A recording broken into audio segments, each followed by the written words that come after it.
de la Banque africaine d'import-export Afrique-Bank, l'Union africaine, le secrétariat de la zone de libre-échange continentale africaine, nos ministres et les dignitaires.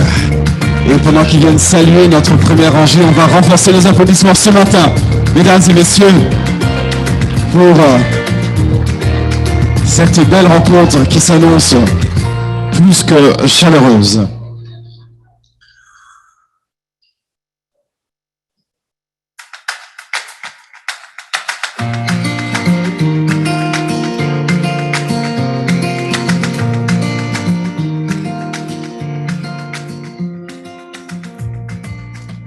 Merci encore une fois pour vos chaleureux applaudissements. Nous vous invitons à vous installer. Merci beaucoup. Nous allons donner quelques instants à la presse pour pouvoir inscrire leurs clichés et justement partager ce rendez-vous que nous allons vivre en quelques instants.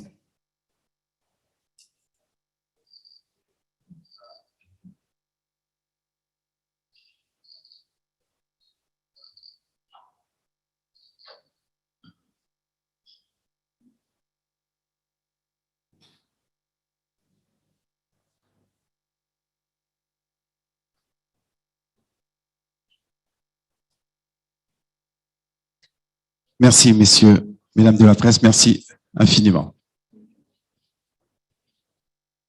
Merci bien, messieurs.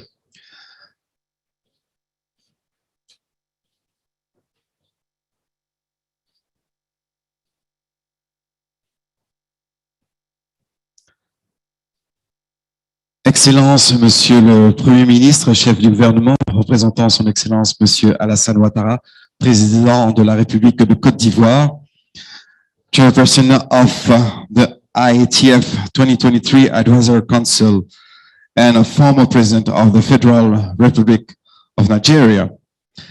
Monsieur le ministre ivoirien, Monsieur le ministre du Commerce et de l'Industrie, Monsieur le ministre du Budget et du Portefeuille de l'État, Monsieur le ministre de l'Économie numérique, de la Télécommunication et de l'Innovation, Monsieur le Président d'Afrique-Bank et President of Chairman of Board of Directors of Afrique-Bank, Monsieur le Vice-président du Conseil consultatif de l'IATF 2023 et ancien président de Afrique-Bank, Mr. Commissioner of the Economic Development and Trade Industry of Mining African Union, Monsieur the Chief Technical Advisor of the AFCTA, represented the Secretary General, Excellences, Mesdames, Messieurs les ambassadeurs, Messieurs les membres du conseil d'administration, Messieurs, Mesdames les vice-présidents exécutifs de Afrique-Bank, Madame the Managing Director of the IATF, et Messieurs les directeurs de Afrique-Bank, illustres invités, tout protocole respecté, Mesdames et Messieurs de la presse, distingués invités, bonjour, bonjour et bienvenue à cette rencontre. Merci infiniment d'être là pour vivre un temps particulier qui va se composer de 3 parties. Aquaba, comme on le dit souvent, en terre ivoirienne, pour souhaiter la fraternelle bienvenue à nos autres internationaux. Mon nom est Éric Mboua. C'est un honneur et un plaisir pour moi d'être ici et d'agir comme maître de cérémonie de cette rencontre qui, comme je le disais tout à l'heure, comprendra 3 temps forts. La première partie sera composée d'allocutions. Nous aurons ensuite la signature de l'accord IATF et nous irons ensuite vers une conférence de presse conjointe. Le tout articulé par des intermèdes artistiques. Quelques éléments pratiques, des casques d'écoute sont à votre disposition pour suivre l'intervention. Et le canal 1 est réservé à l'anglais et le canal 2 pour les échanges en anglais. Cet événement sera aussi, bien entendu, suivi en ligne par le plus grand nombre pour justement saluer cette rencontre. Le motif de notre présence aujourd'hui s'inscrit au chapitre 3 de la foire commerciale intra-africaine qui s'annonce à Abidjan en 2023. Effectivement, après le Caire en Égypte, Durban en Afrique du Sud, la Côte d'Ivoire, avec son dynamisme sous-régional, sera l'hôte de cet événement majeur sur le commerce et les investissements du continent africain. Une rencontre avec une valeur historique car elle marquera les générations futures. Au nom du gouvernement de la République de Côte d'Ivoire, de la Banque africaine d'import-export Afreximbank, de l'Union africaine et du secrétariat de la zone de libre-échange continentale africaine, nous vous remercions encore une fois de votre présence, car nous sommes toutes et tous acteurs de cette évolution. Peut-être pour pouvoir justement donner un élément visuel de ce qu'a été les précédentes rencontres, découvrons ici en images l'édition 2021 à Durban en Afrique du Sud. Régie vidéo, s'il vous plaît.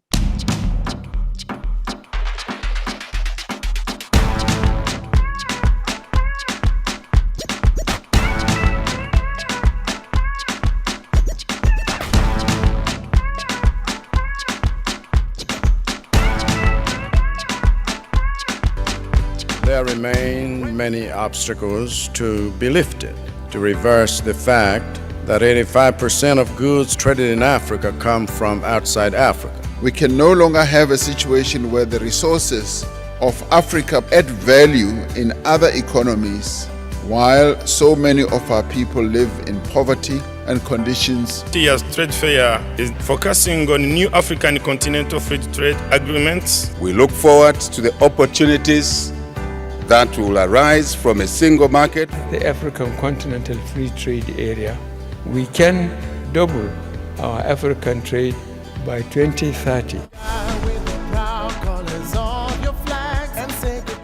What the African Trade Fair did was to begin to unravel the challenges that have been imposed on the continent by colonialism, that the challenges of our not dealing with ourselves. I think for the first time, after so many years, countries, businesses began to see themselves as opportunities. People began to see Africa as a market and not other parts of the world. And we saw concrete outcomes. $32 billion in deals signed, $25 billion already done, $2.5 billion on the way of being done. This is remarkable. If we work together, we will succeed together. If we work singly, we will sink and be consumed one by one. Now, we have to work together to build our economy and get rid of neocolonialism. Afreximbank is a twin to the AFCFTA. Once you reduce barriers to trade, you have to have a second component, and that is the financing. The third component, which again is critical with Afreximbank, is the trade fair. We have to match the market access, the new markets, match that with traders, with exhibitors, with goods, with services from across the African continent, so that we're able to give commercial meaningfulness to trading under the AFCFTA on the African continent. The African Continental Free Trade Area is a big and growing market. It's 1.3 billion people right now, and by 2025, it will be 1.5 billion people, and by 2030, it will be 1.7 billion people. And in addition to that, there's growth of the gross domestic product. Is that you? And to ensure that we fully utilize this market, we need to go into collaborative arrangements with various stakeholders.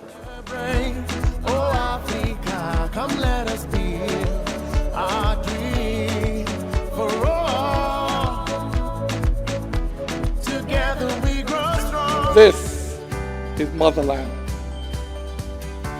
where the confluence of rivers gave birth to civilizations. Egypt, with its pyramids of stone, with its mathematics inspired by looking up at the stars. Did you not know that Europe is a descendant of Rome, and Rome is a descendant of Greece, and Greece is a descendant of Egypt?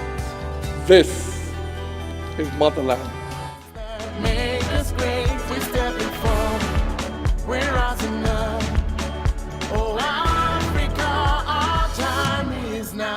With the FCFTA, a very potent force for getting the youth out of poverty.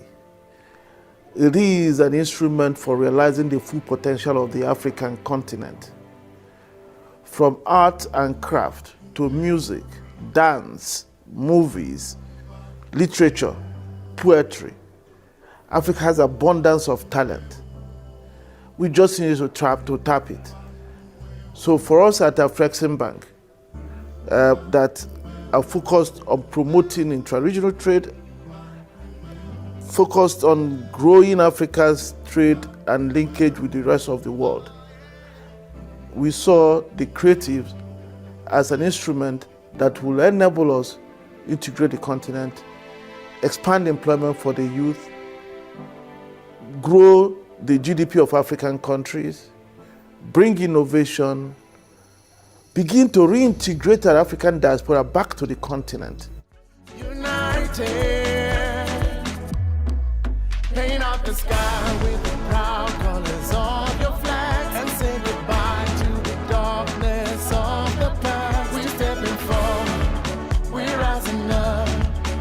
Oh, Africa, our time is now. Break down the chains, clear the lines that separate, and shine the light on the things that make us great. We're stepping forward, we're rising up.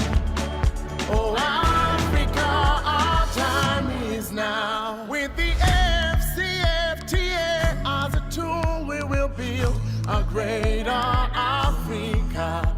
With the Fcft as a seed, we will grow. With the Fcft as a tool, we will build a greater Africa. With the Fcft as a seed, we will grow.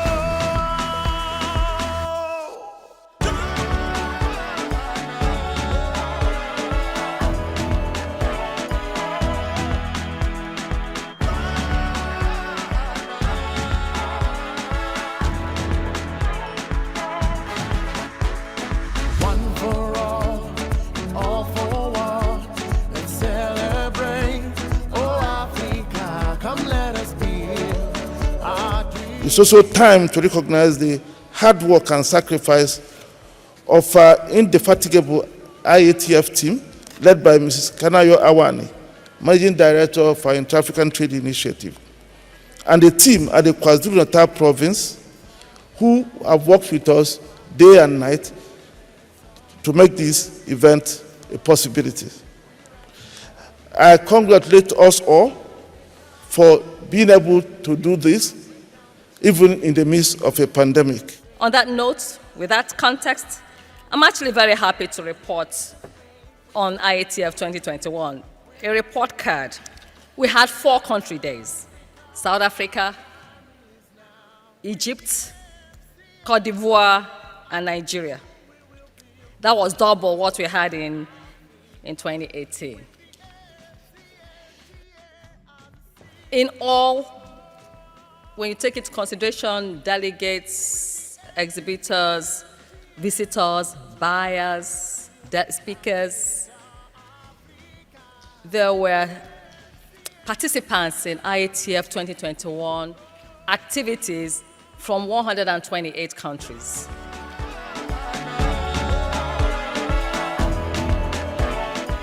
Our appreciation cannot be complete without extending special thanks to our host, the government and people of KwaZulu-Natal province, and through them to the President and government of the Republic of South Africa for the excellent hospitality we have enjoyed this week.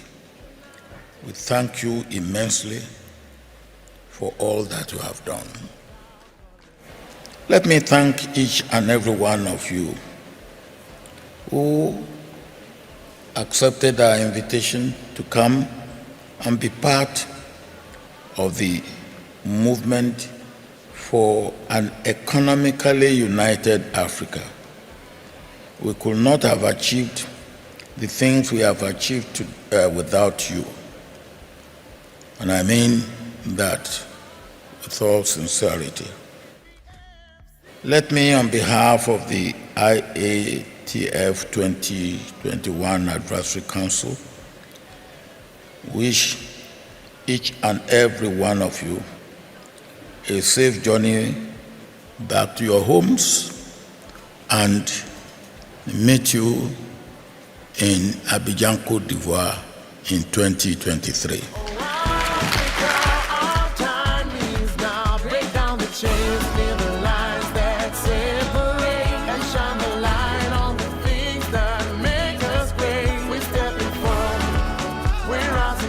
Bien entendu, justifier ce qui illustre effectivement la précédente édition à Durban en 2021.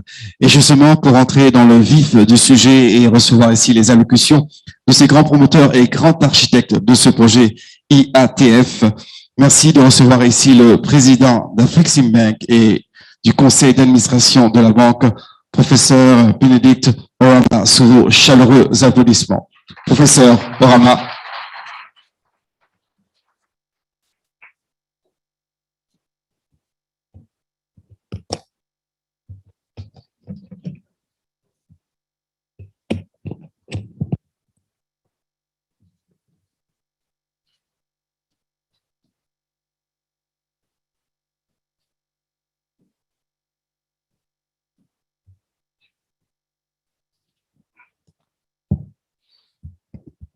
Good morning, everybody. His Excellency Alassane Ouattara, President of the Republic of Côte d'Ivoire, ably represented by His Excellency Mr. Patrick Achi, the Honorable Prime Minister of the Republic. Thank you very much, Prime Minister, for joining us despite your very, very busy schedule. His Excellency Chief Olusegun Obasanjo, former President of the Federal Republic of Nigeria and Chair of the Inter-African Trade Advisory Council. Your Excellency Ambassador Albert Muchanga, AU Commissioner for Economic Development, Trade, Tourism, Industry, and Minerals. His Excellency Mr. Wankele Mene, Secretary General of the Fcft Secretariat, represented by Mr. Prudence Sebahizi, the Chief Technical Advisor to the Secretary General. Mr. Jean-Louis Ekra, the former President of Afrexim Bank and Vice Chairman of the Fcft Advisory Council. Honorable Ministers, Ambassadors, members of the Diplomatic Corps here present, members of the Board of Directors of Afrexim Bank, the Executive Vice President of the bank, the Managing Director of the Inter-African Trade Initiative, senior Ivorian government officials and corporate leaders, my other colleagues at Afrexim Bank and from our partner institutions who are here, ladies and gentlemen of the press, distinguished ladies and gentlemen. About 4 months ago, November 2021 to be precise, the Dondo, a traditional Ivorian talking drum, thundered thousands of miles away in Durban, South Africa, calling on the continent and the world to converge in Abidjan in 2023. The message was conveyed by the graceful singers, drummers, and dancers of Côte d'Ivoire, who enthralled the crowd as Côte d'Ivoire celebrated its Country Day in Durban. It was authoritatively delivered by the very Honorable Minister of Commerce and Industry, my brother and friend, Suleiman Darasuba. We've assembled here today on behalf of the African people to concretize the essence of that invitation. Your Excellencies, distinguished ladies and gentlemen, since December 2018, when the inaugural Inter-African Trade Fair was held in Cairo, Egypt, it has gradually grown in stature and impact. The second edition, held in Durban just 4 months ago, defied all odds, including the ravages of the COVID-19 pandemic, to achieve a resounding success. In Durban, the richness and diversity of Africa's culture and its creative talent were on full display. The Durban Inter-African Trade Fair and the maiden edition in Cairo unveiled the vastness and diversity of the African economy and the enormity of the continent's trade potential.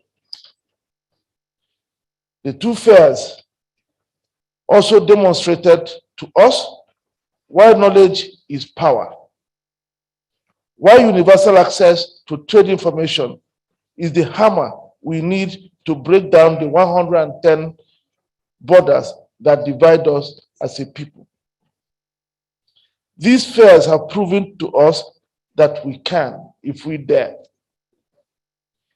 Distinguished ladies and gentlemen, the IATF has become a platform for actualizing the vision of the African Continental Free Trade Agreement.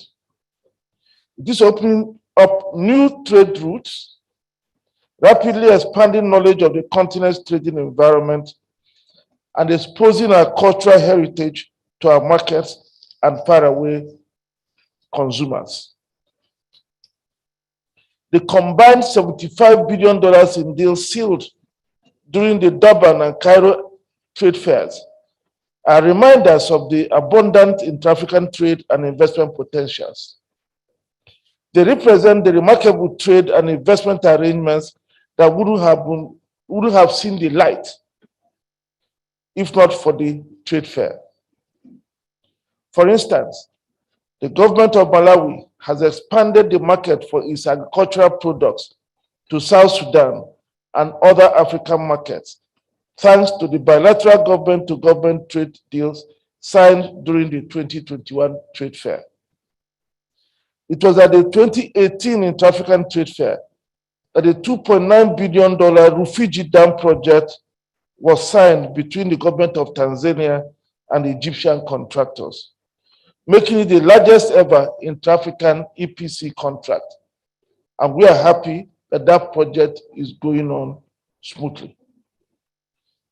When the curtains fell in Durban, new business relationships were forged, governments found new sources of food, capital goods, and other items. African banks found new opportunities for regional expansion. Fashion designers found new markets, while the African creative industry found a new convening platform called the Creative Africa Nexus, CANEX. In a few months, we will be hosting the CANEX weekend here in Abidjan as a dry run to the 2023 Inter-African Trade Fair. I hope you will all find the time to join us and see what Africa can offer. Your Excellencies, the IATF train has since left the South African base where it was a few months ago, and now destined to West Africa. When it arrives in Abidjan in November 2023, it will make a stop in a familiar territory, in a country that also values continental integration and has been at the forefront to push for Africa's collective self-reliance since the early 1960s.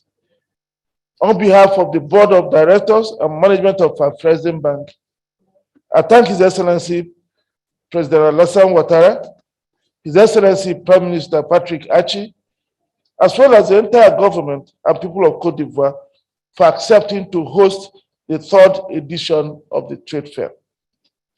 It is a responsibility Cote d'Ivoire has willingly assumed and which we sincerely appreciate and applaud. Over the last few years, the country has been an example to most in the spheres of political and economic governance. The Ivorian economy has remarkably been one of the fastest growing in Africa, growing at 8% per annum during the past decade. It is thus no surprise that the economy has almost tripled during that period. Equally notable is the diversity of the economic expansion. The emphasis on agriculture and agro-processing has not only ensured a broad-based and inclusive economic gains, but created a niche for greater value-added exports to other parts of the continent within the framework of the African Continental Free Trade Agreement. Cote d'Ivoire is therefore in a powerful position to benefit from hosting the Inter-African Trade Fair. With the worst of the COVID-19 pandemic behind us, we would expect about 15 to 20,000 participants in Abidjan, including investors searching for new opportunities, buyers and sellers seeking new trading partners, as well as policymakers and government officials. Cote d'Ivoire hosts the IATF when the fair has matured and now stands firmly on many feet. Apart from the trade exhibition, which is the main event, the IATF now boasts of the Kennex event, a platform for Pan-African creatives. It also now hosts the only continent-wide auto show and auto forum, a trade and investment forum, and a youth forum that is championed by the African Union and AE Trade. Working with the African Union Commission and the Fcft Secretariat, as well as other valued partners, most of whom are here with us, we intend to make the 3rd edition of the fair a resounding success for the benefit of Cote d'Ivoire and the entire continent of Africa. The fair will boost tourism and ancillary business, expand economic opportunities, open new trading partnerships to Ivorian firms, and create opportunities for investment in trade-enabling infrastructure. The trade fair is also an opportunity for Cote d'Ivoire to showcase its rich, creative, and cultural diversity. I must remind us that hosting a successful trade fair is not the responsibility of the government alone. It will require strong and dynamic partnerships among all stakeholders. On our part, that is why we have forged a strong alliance with the African Union Commission and the Fcft Secretariat and other partners who are members of our advisory council. Above all, success will depend on unwavering commitment and support from the government of Cote d'Ivoire and certainly all Ivorian nationals. While we look forward to an exciting and highly impactful event in Abidjan, I have no doubt that the captivating Zaouli dance of the Guro people and the Sanchez Acheke will leave a lasting memory on the thousands of people who will participate in the week-long fair. They will never forget Cote d'Ivoire.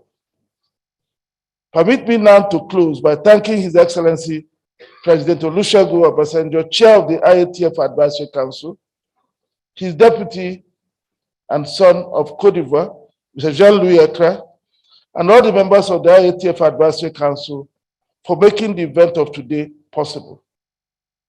Special thanks to His Excellency President Ouattara, Prime Minister Patrick Achi, and the government and people of Cote d'Ivoire for their continuing support, not only to the trade fair, but also to Afreximbank. Honorable Minister Dera Suba and his colleagues worked tirelessly to ensure that Cote d'Ivoire won the bid to host the fair. We say a big congratulations once again and hope we can continue to work closely from now until the event opens, holds successfully, and then closes in Abidjan next year. Thank you all for your kind attention.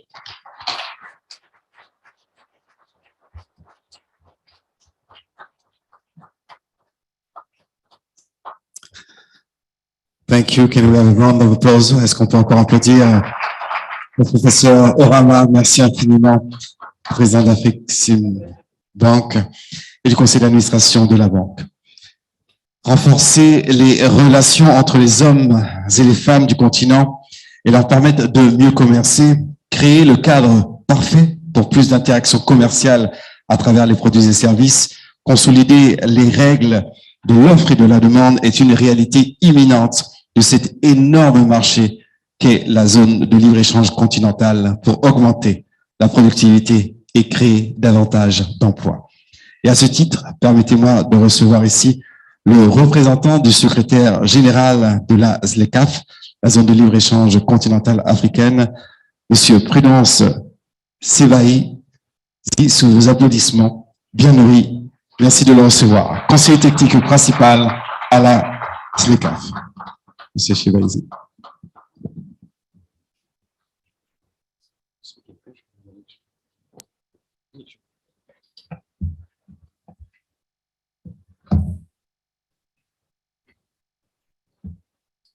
Good morning.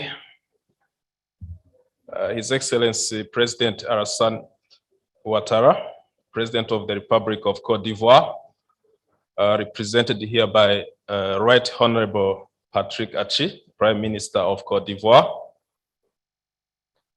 His Excellency Chief Olusegun Obasanjo, Chairperson of the IATF2023 Advisory Council, and former President of the Federal Republic of Nigeria. His Excellency Mr. Suleiman Diarra-Suba, Minister of Trade and Industry of Cote d'Ivoire.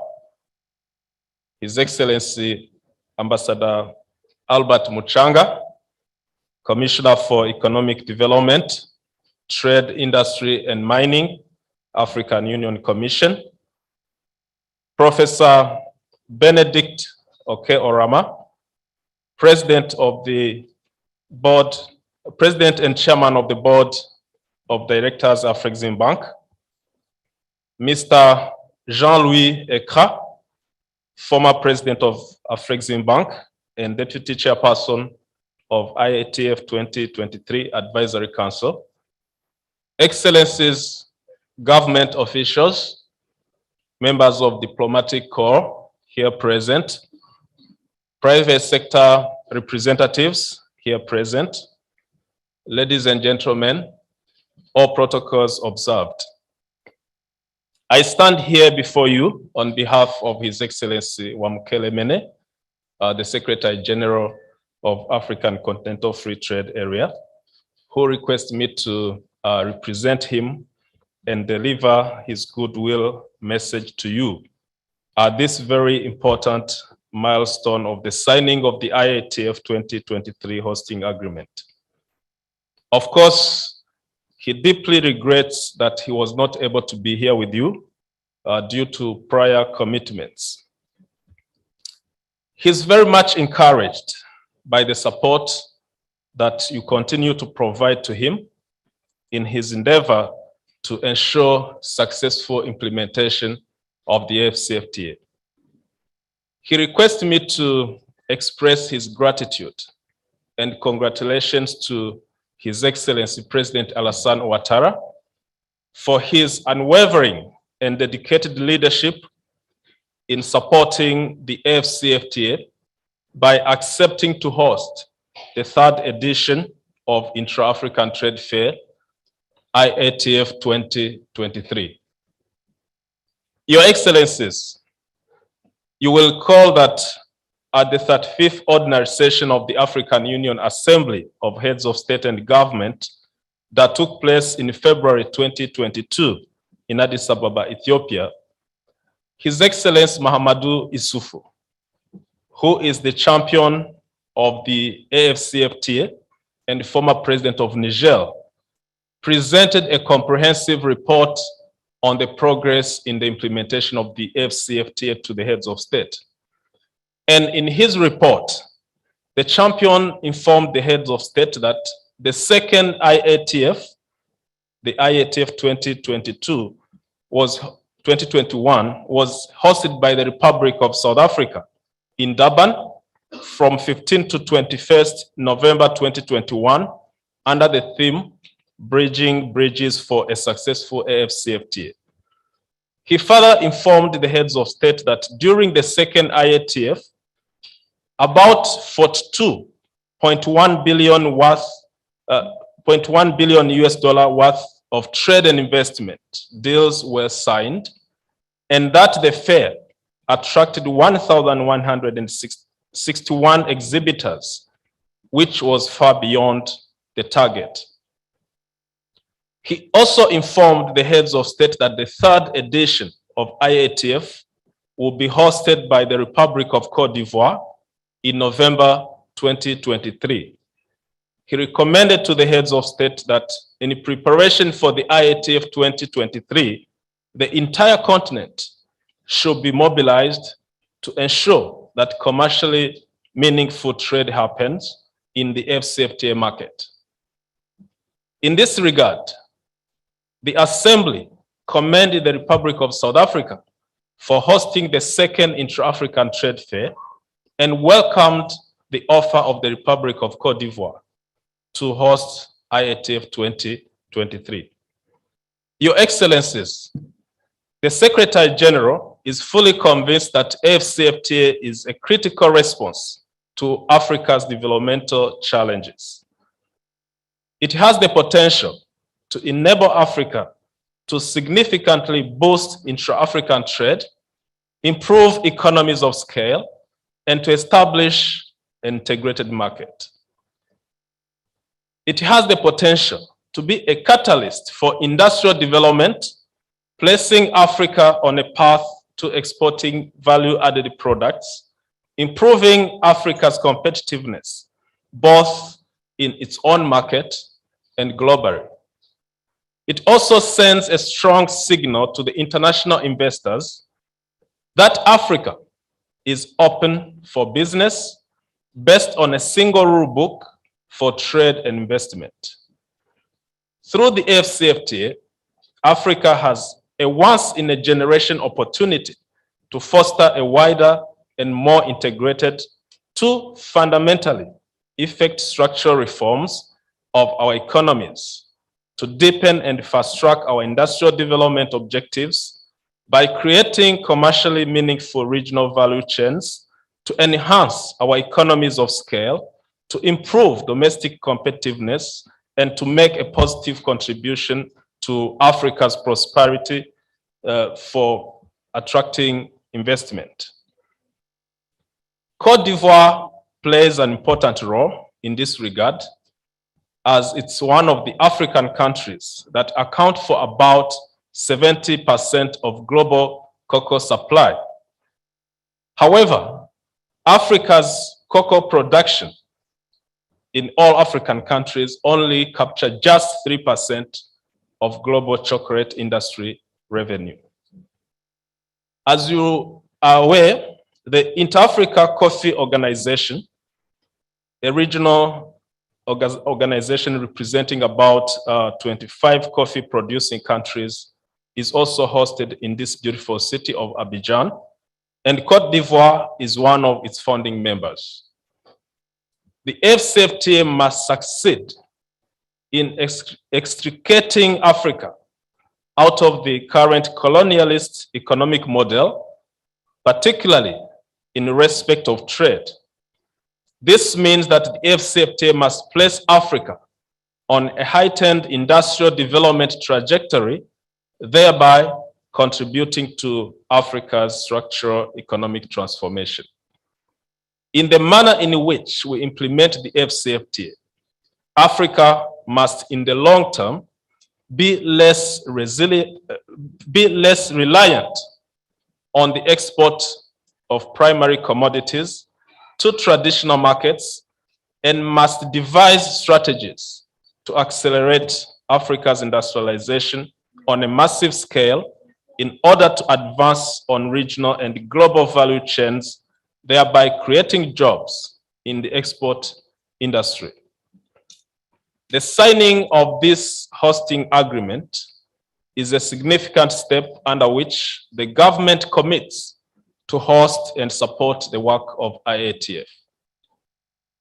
For our part, this host country agreement will serve as a guidance to bring together our state parties and ensure a higher participation of all African countries at the IATF 2023. This is also an opportunity to implement the AU policy for further mobilization of partners and implement the FCFTA private sector engagement plan, which was adopted by the heads of state at the last assembly in February. With these remarks, on behalf of the Secretary General, I thank you very much for your kind attention.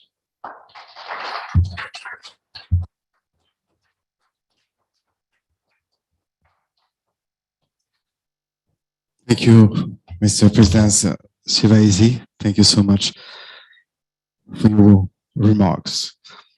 Le développement économique de l'Afrique est capital face à un monde en perpétuel changement.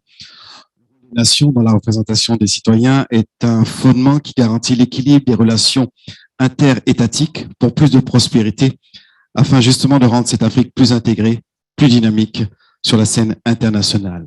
L'Union africaine, à travers ses commissions, œuvre activement à l'élaboration de l'ensemble des programmes politiques et décisions des 55 pays membres. J'invite à venir me rejoindre ici, sur scène, le commissaire de l'Union africaine au développement économique, au commerce, à l'industrie et aux mines. Merci de recevoir son Excellence Albert Uchanga, sous de chaleureux applaudissements.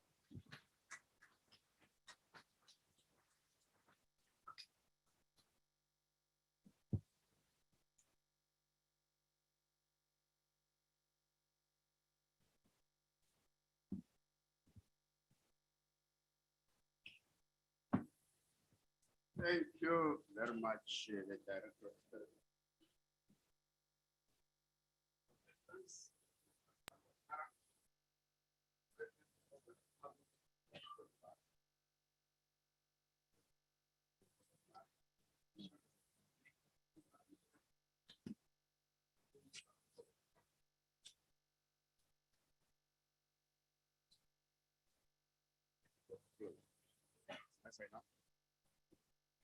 Your Excellency, Chairperson of the Advisory Council of the Intra-African Trade Fair. Now, we have problems with the former President of the Federal Republic of Nigeria, and most recently, top scorer in a very competitive football match.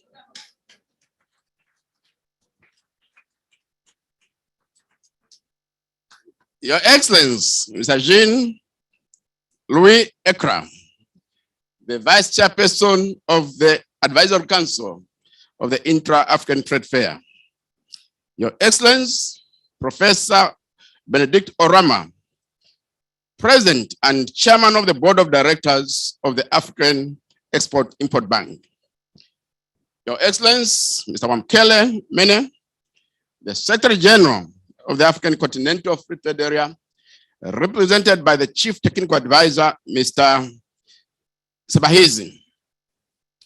Honorable Salman Suba, Minister of Commerce and Industry of the Republic of Cote d'Ivoire, members of the diplomatic corps here present, distinguished guests, ladies and gentlemen. I'm very happy to be back here in Abidjan, the capital seat of Cote d'Ivoire. On this auspicious occasion of the signing of the hosting agreement for the third edition of the Intra-African Trade Fair, scheduled to take place here this year, next year, 2023. Right from the beginning of my statement, I would like to thank Your Excellency, the President of the Republic of Cote d'Ivoire, as well as the government and people of Cote d'Ivoire, for the warm welcome and hospitality accorded to me and my delegation since our arrival yesterday. We feel at home. We're at home, and we thank you very much. I also would like to salute the presence of Your Excellency, the President, as represented by the Prime Minister, at the signing ceremony of the hosting agreement for the third edition of the Intra-African Trade Fair. The presence of Your Excellency greatly raises the stature of this event. It gives it great visibility. It also signifies the importance that the government and the people of Cote d'Ivoire attach to the continent's responsibility of hosting the Intra-African Trade Fair. I do recall the strong spirit demonstrated by Cote d'Ivoire when bidding to host this next year's Intra-African Trade Fair in a very competitive selection process that ultimately required the involvement of ministers. Through Minister Salman, Cote d'Ivoire prevailed and won the bid in a transparent, free, and fair competition.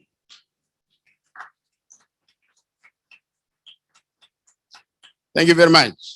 I refer my congratulations to the people and government of Cote d'Ivoire for winning the bid after a strong pitch to host the third edition of the Intra-African Trade Fair. With your presence here, Your Excellency and the Prime Minister, and the strong spirit of pitching that you exhibited, I have no doubt in my mind that the third edition of the Intra-African Trade Fair will be well prepared for and generate the results that will satisfy all of us.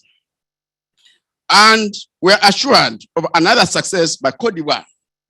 I'm advised that Cote d'Ivoire will host the African Cup of Nations 2023 edition, which is another popular event across the continent. At this stage, let me state that I bring fraternal greetings from His Excellency Dr. Musa Faki Mahamat, the chairperson of the African Union Commission. He also sends his best wishes for the success of this signing ceremony and the consequent preparations for the third edition of the Intra-African Trade Fair, which, as earlier said, will be held in this beautiful city of Abidjan. This is a city of culture, a city of fashion, and among other characteristics, a city of commerce. The hosting of the third edition of the Intra-African Trade Fair will give added dynamism to the commercial strength of Abidjan.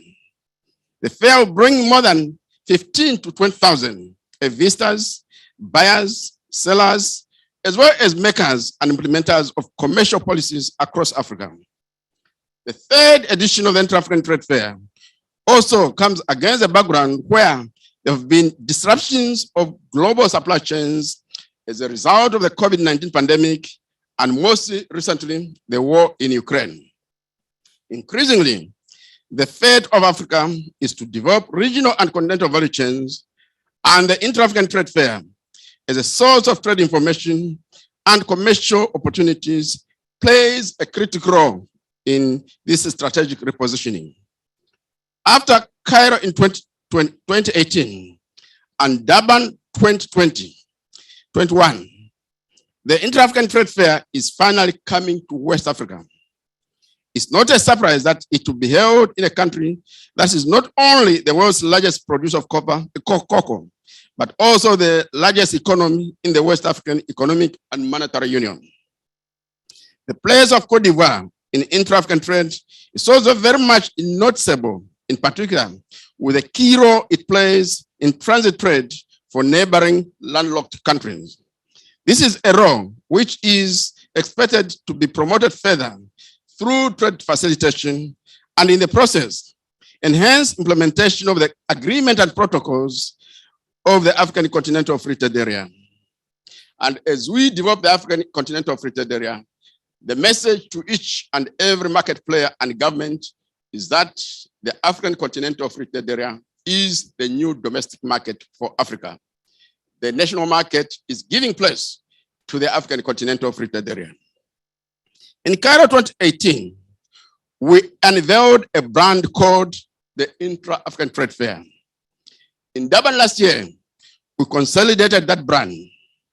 And I would like at this stage to once more thank the governments and people of Egypt and South Africa for contributing to the development of this brand, which has huge potential with a dynamic to grow with the dynamism of its own and also become a self-financing and special purpose vehicle. The African Union Commission is pleased to be associated with the development of Intra-African Trade Fair brand and the signing of the hosting agreement for the 3rd edition of the Intra-African Trade Fair. As a strategic collaborator in the management of the Intra-African Trade Fair preparatory process, the African Union Commission will play its part, just as we have been done from its inception, in line with the Pan-African vision of, and I quote, creating an integrated, prosperous, and peaceful Africa, driven by its own citizens and representing a dynamic force in the international arena.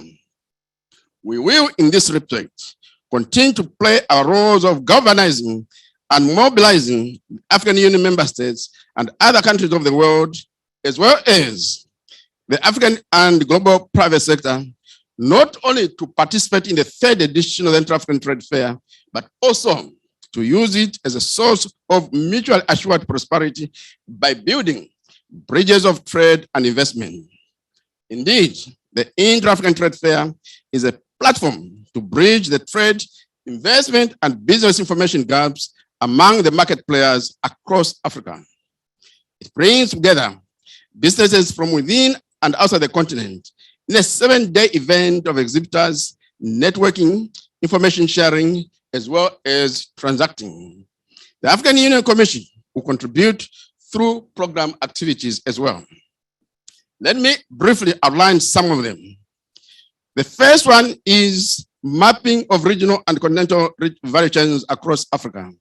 This will help in identifying and developing value chains that benefit African countries and consequently promote win-win outcomes in our industrialization drive and continental economic integration. We're undertaking this with financing from GIZ of Germany in a collaboration with the International Trade Center and the United Nations Industrial Development Organization. The second activity is the African Youth Startup Program, which was launched in a partnership with the African E-Trade Group and the African Export-Import Bank at the 2nd edition of the African Trade Fair held in Durban, South Africa last year. This program provides an opportunity for the development of youth entrepreneurship, which is very vital in reducing youth unemployment across our continent.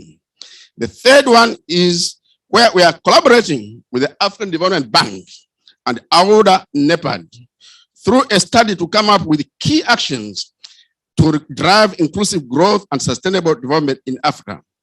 The program activities to emerge with study would position our continent to achieve sustained economic growth rates of 7 to 10% between now and 2052, 30 years from now. With this study, we would like to ensure that we achieve poverty reduction through structural transformation of our economies. Related to this is another study to be undertaken in collaboration with the Export-Import Bank. And this is on increasing Africa's share of global trade, which has progressively reduced from about 6% in the 1970s to a low of 2.8 to 30% currently. The main outcome of the study would be to enhance Africa's export competitiveness in the global markets. The bright future of Africa lies in deeper economic integration at the continental level, so that we overcome the historical problem of small size and fragmentation. In this respect, with financial support from the European Union, we'll soon be commissioning a readiness assessment to move Africa towards a customs union / common market. This is in line with the Ensemble Directive of 2019, which is part of sustaining Africa's commitment to realizing the African Economic Community in line with the budget treaty of 1991. The African Continental Free Trade Secretariat, regional economic communities, the African Development Bank, the African Export-Import Bank, AUDA-NEPAD, and the United Nations Economic Commission for Africa will be collaborative partners in this readiness assessment. The sixth and final program, which is already operation, is the African Trade Observatory.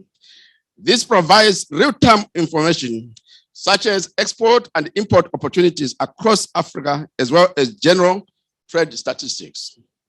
As I come to the end of my statement, let me state that the ongoing COVID-19 pandemic and the war in Ukraine are going to come to present very, very challenging, huge challenges in the logistical preparations at the grounds of the Intra-African Trade Fair. And we need to face these challenges, difficult as they may be. However, as the saying goes, where there is a will, there is a way. And I may add, there's always a way out. I'm therefore very confident that the government and people of Cote d'Ivoire will be able to overcome any challenges that may emerge in the preparatory process and give us a third edition of the Intra-African Trade Fair that will bear the very visible signature of distinct success. It is going to be, and I'm very sure about that. The strong commitment of the government and people of Cote d'Ivoire to save Africa will once again prevail, absolutely without any problems. So we look forward to a very, very successful edition of the Intra-African Trade Fair. And as your partners, we are there to work with you. I stop here and thank you very much for your kind attention.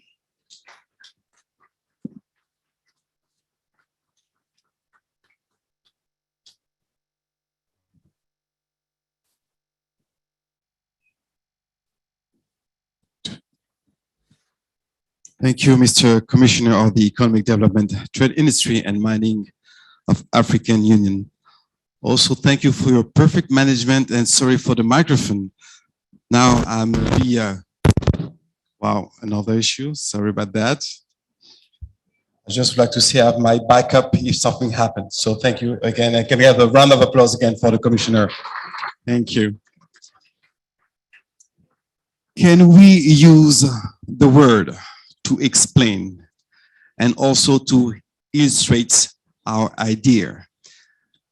Ladies and gentlemen, we would like to introduce now the Ivorian master of the word. He gives us another vision, more artistic, more cultural. Please welcome Boumou Mamadou.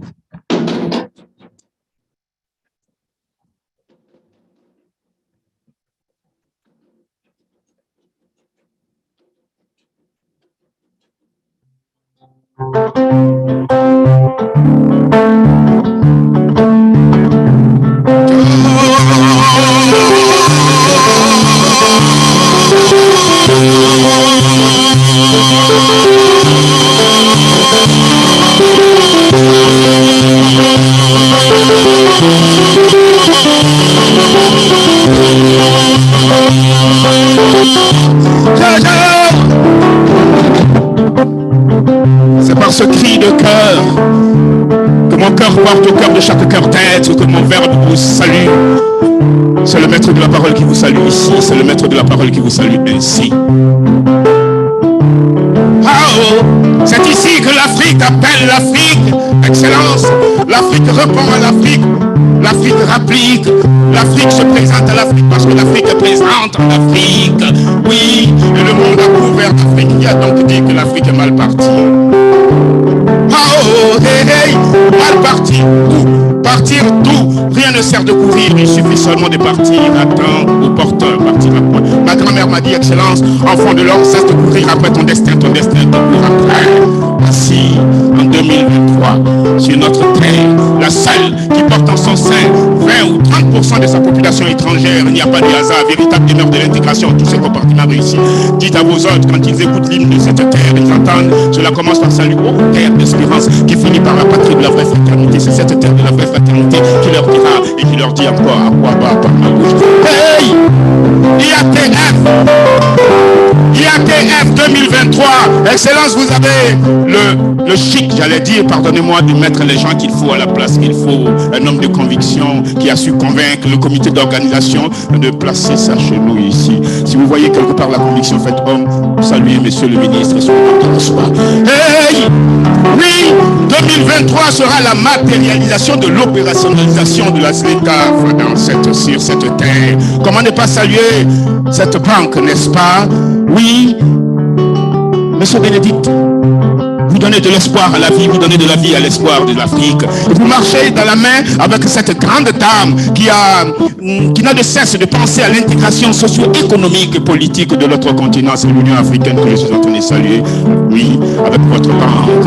Oui, ici, vous avez compris alors qu'avec IATF, c'est célébrer le deuil de la médiocrité au bal de la qualité. Parce que cette Afrique-là, son développement dépend des Africains eux-mêmes. Nous sommes les mieux à même d'en fixer les ambitions. Nous sommes les mieux à même d'en fixer les orientations. Nous sommes les mieux à fixer les motivations. Qu'on se donne une feuille de route.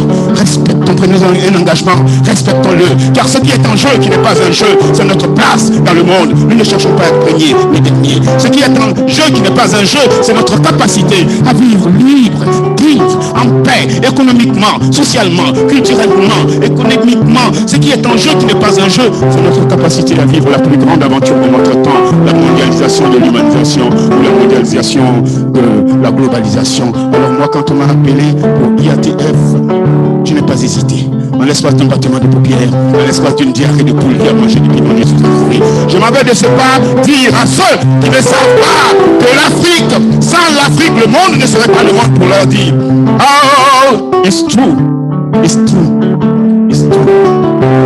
We are big, we are strong. Hey, hey, hey.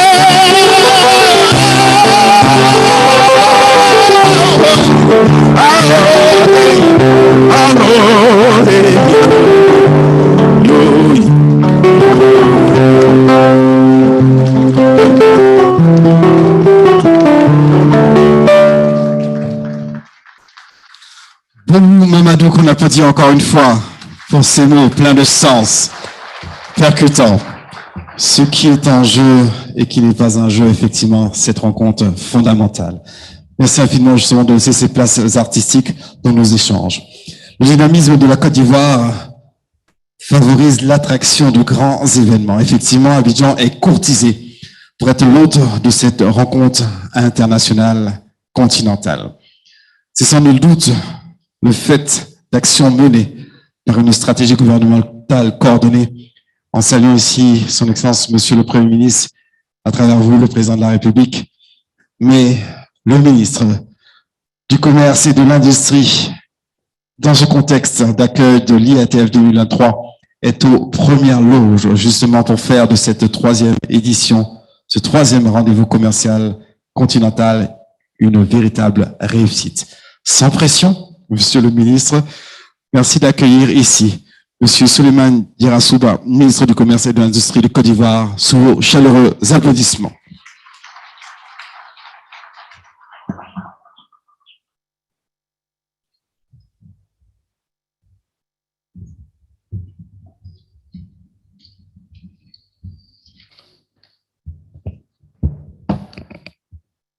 Son Excellence, M. Patrick Hachi, Premier ministre, chef de gouvernement de la République de Côte d'Ivoire, Son Excellence, Chief Olusegun Obasanjo, ancien président de la République fédérale du Nigeria, président du Conseil consultatif de la foi commerciale intra-africaine IATF.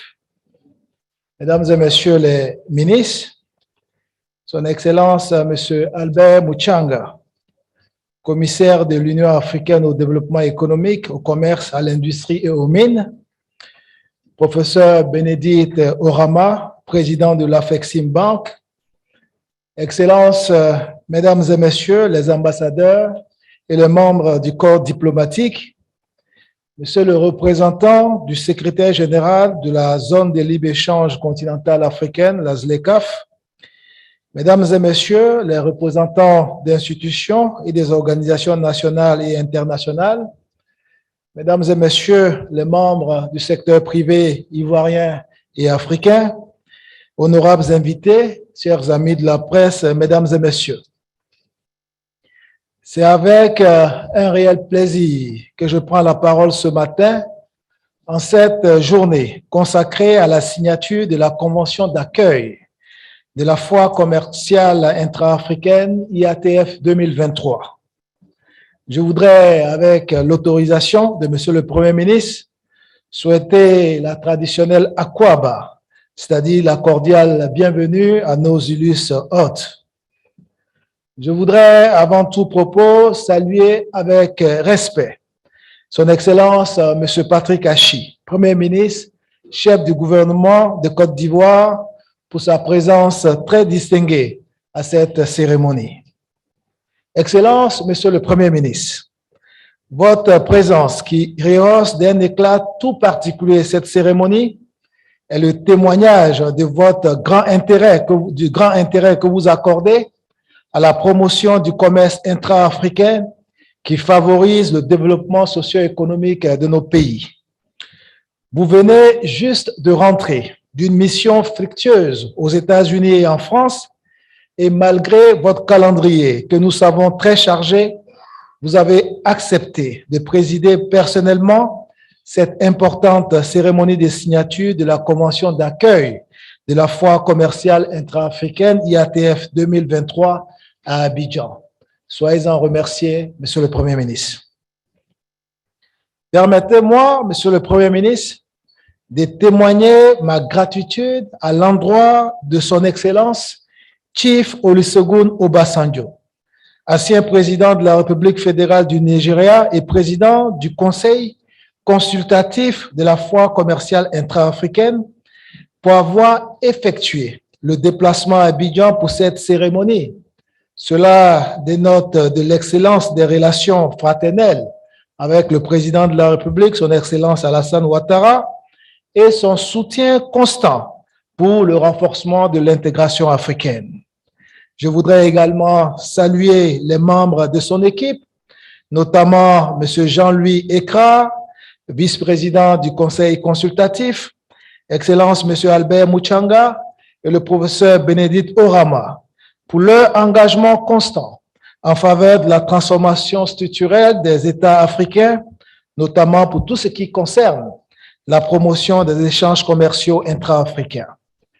Vous vous souviendrez, Mesdames et Messieurs, que les instances de l'IATF et de tous leurs partenaires ont désigné la Côte d'Ivoire, notre pays, pour l'organisation de la 3e édition de la foire commerciale intra-africaine lors de la cérémonie d'ouverture de la 2e édition de l'IATF 2021 à Durban, en Afrique du Sud, le lundi 15 novembre 2021. Je saisis l'heureuse occasion de cette rencontre pour féliciter et remercier l'ensemble des équipes techniques, toutes porteuses de ce grand projet de promotion commerciale qui ont su traduire cette ambition en réalité. Je voudrais également remercier tous les membres du gouvernement ou leurs représentants pour leur présence distinguée à cette cérémonie. Je remercie les représentants des organisations patronales dont la présence ce jour témoigne de l'importance qu'elles accordent au développement des affaires et des relations entre nos pays. J'exprime ma gratitude à cette auguste assemblée qui donne une note particulière de solennité à cette belle cérémonie. Excellences, honorables invités, Mesdames et Messieurs, la foi IATF se positionne désormais comme l'événement commercial le plus important pour l'Afrique tout entière. C'est une occasion pour nos économies de montrer la réalité de la transformation. C'est une occasion, pour nos opérateurs économiques de montrer la réalité de la transformation structurelle de nos économies par l'industrialisation, de présenter leurs produits et services, de s'engager dans des échanges inter-entreprises B2B, des échanges entre entreprises et secteur privé B2G, de créer des joint ventures et de conclure des accords commerciaux mutuellement bénéfiques. L'IATF constitue ainsi une véritable locomotive pour la bonne marche de la ZLECAf. C'est également la vitrine du marché unique africain de plus de 1,3 milliard de consommateurs. L'IATF représente donc une initiative louable pour augmenter de façon substantielle les échanges commerciaux entre les pays africains qui demeurent encore faibles, autour de 16%, au regard du potentiel énorme de notre continent. Elle présente également des enjeux de développement multisectoriel pour l'Afrique. C'est pourquoi la Côte d'Ivoire s'est réjouie avec fierté d'abriter la 3e édition de ce forum d'affaires. À ce stade de mon propos, qu'il me soit permis de souligner que l'engagement de l'État ivoirien au plus haut sommet pour le déroulement de cet événement est total.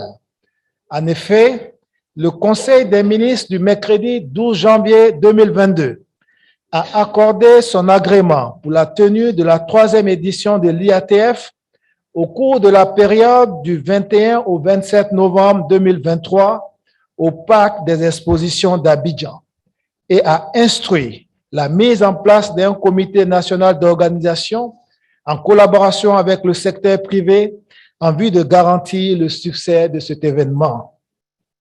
Compte tenu de l'importance que le gouvernement ivoirien accorde à cet important événement, Monsieur le Premier ministre, Patrick Hachi, a accepté d'assurer lui-même la présidence du comité de pilotage du comité national d'organisation IATF 2023.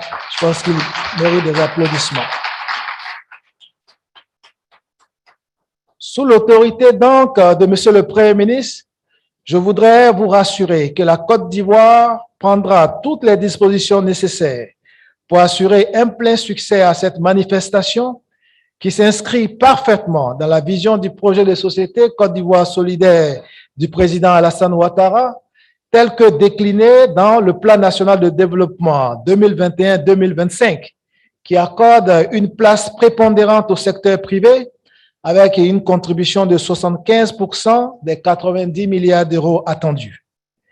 Excellences, honorables invités, mesdames et messieurs, l'IATF 2023 offre une opportunité certaine, aussi bien à la Côte d'Ivoire qu'aux autres pays africains, pour se remettre assurément des impacts de la pandémie de la COVID-19 qui a eu des effets distorsifs sur les chaînes d'approvisionnement mondiales et partant sur toutes les économies. L'Afrique tout entière et tous ses partenaires sont invités à saisir cette occasion de relance économique à travers l'IATF 2023. Il est important de noter que ce rendez-vous des affaires se tiendra dans un parc des expositions flambant neufs, doté d'une architecture futuriste et des espaces appropriés répondant aux standards internationaux. C'est donc le lieu pour moi, encore une fois, de rendre hommage au président de la République, son Excellence Alassane Ouattara, homme de vision, grand bâtisseur, qui a doté notre pays de cet important ouvrage attendu depuis plus de 40 ans, ce qui fera de la Côte d'Ivoire d'Abidjan la plaque tournante des grands événements culturels, économiques et commerciaux, avec notamment sa Convention Center de plus de 5200 places assises. Doté de sites balnéaires, Abidjan et ses villes environnantes regorgent d'énormes potentialités culturelles et touristiques avec une gastronomie locale empreinte de diversité culturelle, témoignant ainsi de la richesse de notre terre. Au-delà des affaires, nous vous promettons que votre séjour à Abidjan lors des IATF 2023 sera un séjour inoubliable en Côte d'Ivoire. Honorables invités, mesdames et messieurs, comme vous le savez, notre pays a acquis de nombreuses expériences en matière d'organisation d'événements réunissant d'importantes délégations internationales. Il s'agit entre autres du sommet Union européenne, Union africaine, du Salon international de l'agriculture et des ressources animales d'Abidjan, le SARA, le Salon international des équipements et des technologies de transformation de l'ANACAD, le CIETA, du Salon international du tourisme d'Abidjan, le CITA, et de l'AGOA, l'African Growth and Opportunity Act. Il est donc important de noter que notre pays également s'apprête à accueillir l'année prochaine, en juin prochain, la Coupe d'Afrique des Nations. Autant d'arguments qui nous amènent à fonder notre espoir sur la réussite effective de IATF 2023 à Abidjan.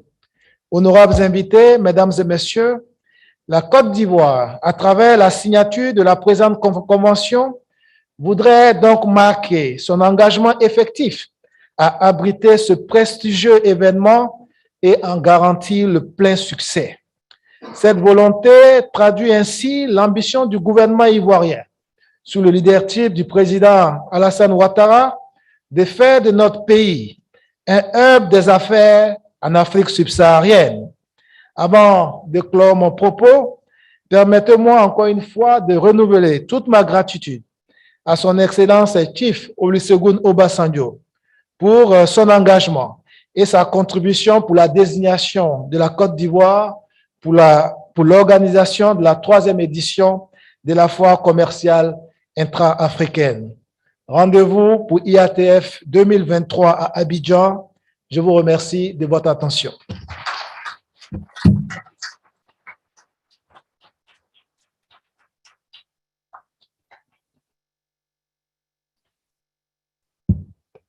Thank you, Mr. Jarasuba. Thank you for leading this important charter. Thank you for your ministry to give all the energy to be this next edition a real success. We'll also know that there's no doubt that this coming event's gonna be a great one. We have the Caire, Durban, but for sure Abidjan gonna be a real big event. Not because I'm Ivorian, it's just because I'm sure that you're working hard. Thank you so much, and we give you a round of applause again, you and your minister, for your energy. And je voudrais aussi lancer une invitation à toutes ces personnes qui sont ici présentes de préparer justement ce grand rendez-vous et faire de la Côte d'Ivoire un rendez-vous important et toute l'énergie des Ivoiriens dans ce rendez-vous qui est inscrit à l'agenda en 2023. This is time to receive here a great man, a deep believer of the greatest of the Africa. Ladies and gentlemen, when he come on stage, for sure we are stick on his word. Please welcome the chairperson of the IATF 2023, Advisor Council of the former President and former President of the Federal Republic of Nigeria, affectionately called Baba, with a round of applause.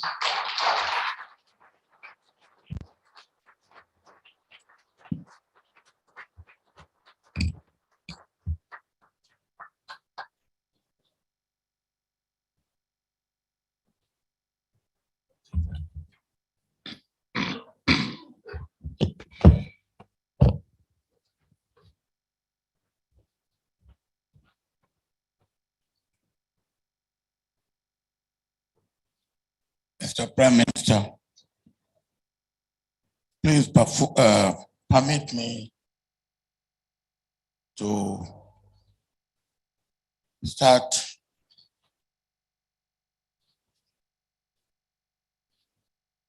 exhibiting 2023 IATF from now on by not going through the normal way we go in protocol, because we in Nigeria, we have invented something. And I want to trade it in here. We start by saying all protocol established. Then after that, we still go through all the protocol. So I will start by saying, with your permission,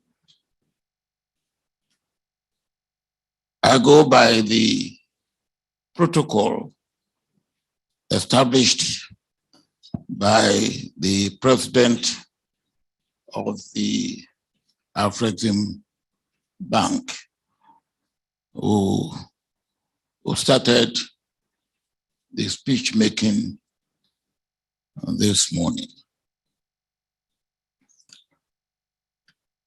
And that I cannot just start that and stop there. I must, of course, appreciate my friend and brother, the president of this country, who, of course, you are ably representing the Prime Minister, and who I want to congratulate and also congratulate you, the Prime Minister, congratulate the Minister of Trade and Industry for winning the bid to host the IATF 2023 here in Abidjan.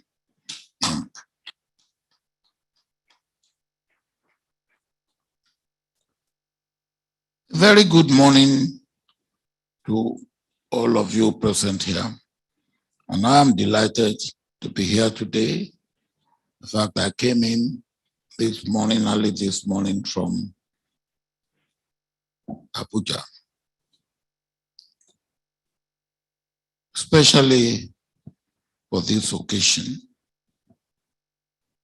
for the signing of the host agreement for the third edition of the Intra-African Trade Fair to be hosted in this historic and beautiful city of culture, of art,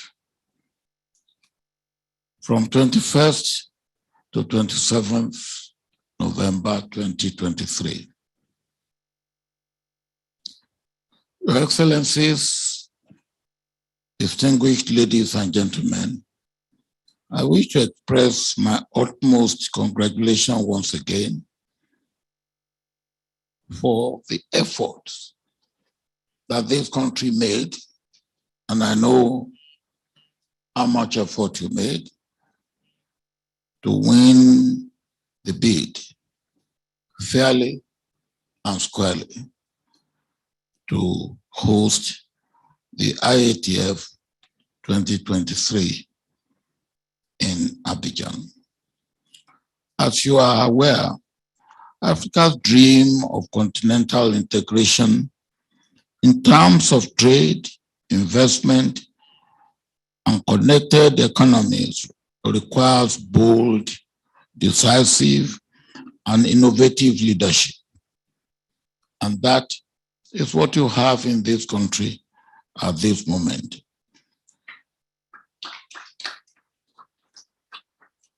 It is with this passion that Afrexim Bank, in collaboration with the African Union Commission and the African Continental Free Trade Agreement Secretariat, are championing this noble cause by devising progressive initiatives aimed at promoting intra-African trade and continental integration.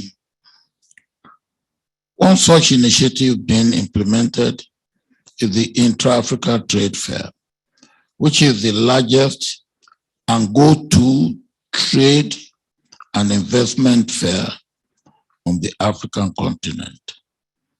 The trade fair is also one of the tools being used to support the implementation of the African Continental Free Trade Area and The African Free Trade Area provides an opportunity for the continent to achieve economic liberation and independence to build the Africa we want. Understandably, we live in a global economy, and we are all connected in one way or the other in the sphere of global commerce, global trade, and global investment. But if you look at the African share of global trade, it is very minimal, at just about 3%, as we have heard. Likewise, the volume of trade amongst African countries themselves is only about 16 to 18% of total African trade. This means that we are trading 84% with outsiders rather than with fellow African countries. This is a huge opportunity cost to the African continent. Analytical work, which was done by Afrexim Bank, showed that the main reason intra-African trade has remained low is the lack of access to trade information and market information.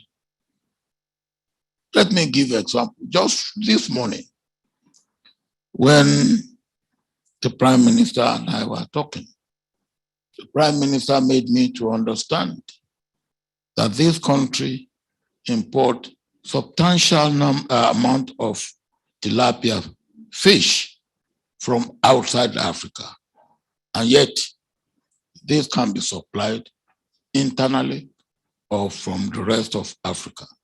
But until this morning, I did not know that Côte d'Ivoire imports a large amount of tilapia fish from outside Africa. And yet, I am in agriculture, I am in aquaculture. And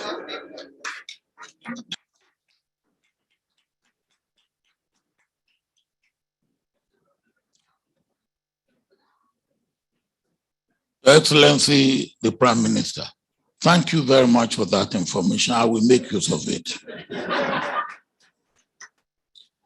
Traders and businesses lack knowledge about what each African country is producing, what each African country needs, and the trade and investment opportunities that exist in each African country. In this regard, the Intra-African Trade Fair is one of the innovative and workable ways of addressing the trade and market information gap. Your Excellencies, distinguished ladies and gentlemen, the signing of the IATF 2023 hosting agreement today is a confirmation and reaffirmation that the third edition of the IATF we hold here in Abidjan from 21st to 27th November 2023. This also presents an opportunity to the business community, not only in West Africa, but across the continent, to connect with each other and conclude business deals. Ladies and gentlemen, as I conclude, I would like to reiterate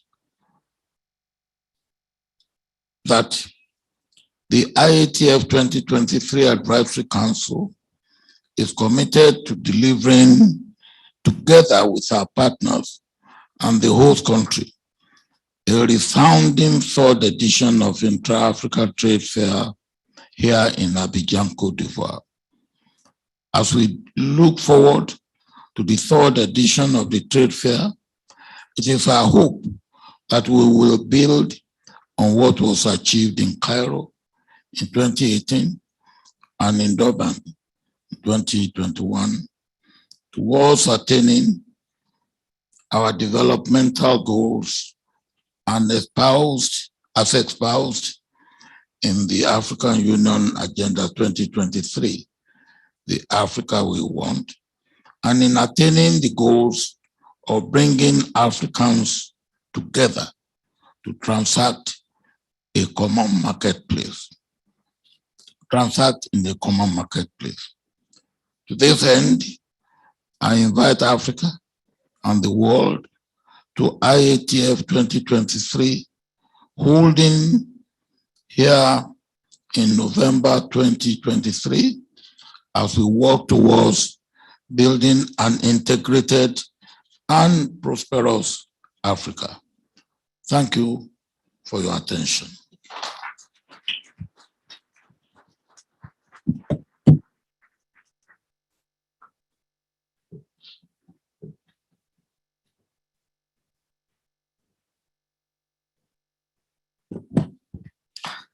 Thank you again, and for sure we give you a round of applause. Mr. Chairperson of the IATF2023, Advisory Council and former President of the Federal Republic of Nigeria. It's a great honor for him, for us to listen your word, and for sure we are connected also online, so all the word reach also your remarks. Now, after the word, it's important to be on concrete and proceed to the signature. This step, I would like to call on stage here the four organizations to be on this table to sign the agreements. So, I would like to call right now the Professor Orama to join us on the table with a round of applause. The Refugee Bank and Cost Administration Council also asked Mr. Shibahizi, represented the Fcft. Mr. Shibahizi, with a round of applause. So ask the Commissioner of the African Union, Economic Industry and Mining, let's see, Mr. Mushanga, bring the round of applause again. Minister of Industry, Monsieur Diarasuba, avec des applaudissements bien nourris. Bien entendu.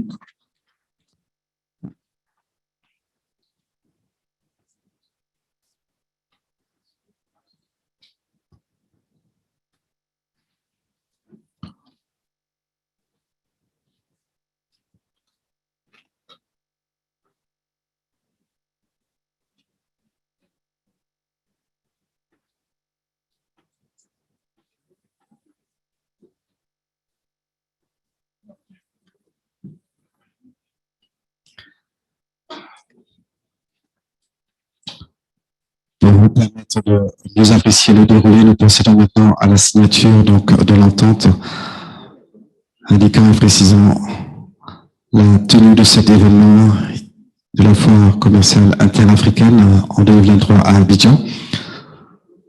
À la suite de cette signature, nous procéderons donc à la photo avec la table de séance.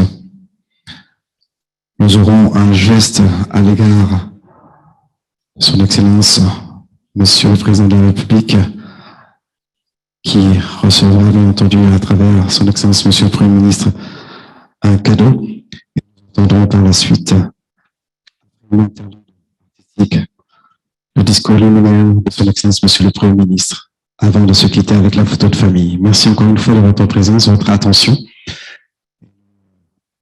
Nous assistons ici donc à cette signature.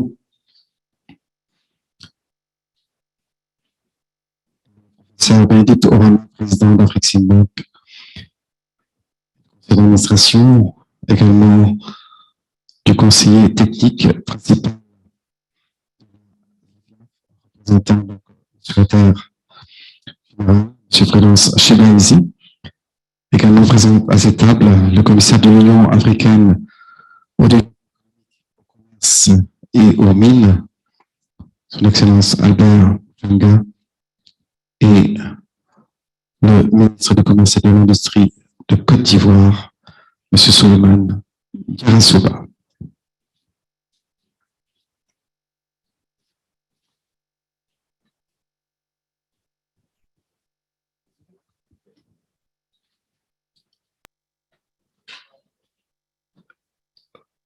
Les documents, les ententes semblent être signées. Il ne manque plus que vos applaudissements pour valider ceci. Excellence, Monsieur le Premier ministre, vous avez été le premier à applaudir, validant avec certitude et aussi avec M. Bassando et toute l'audience ici. Et peut-être plus fort, peut-être pour que toute l'Afrique nous entende au monde pour cette signature.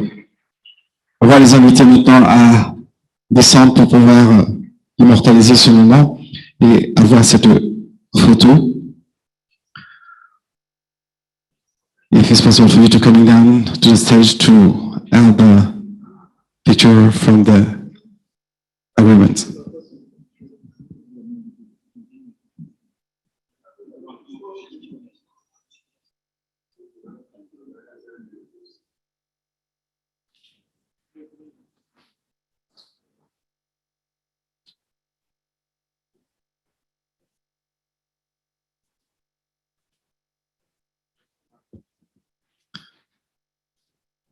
Nous invitons à cette photo, bien entendu, son Excellence, Monsieur le Premier ministre, représentant son Excellence, Monsieur Alassane Ouattara, président de la République de Côte d'Ivoire, et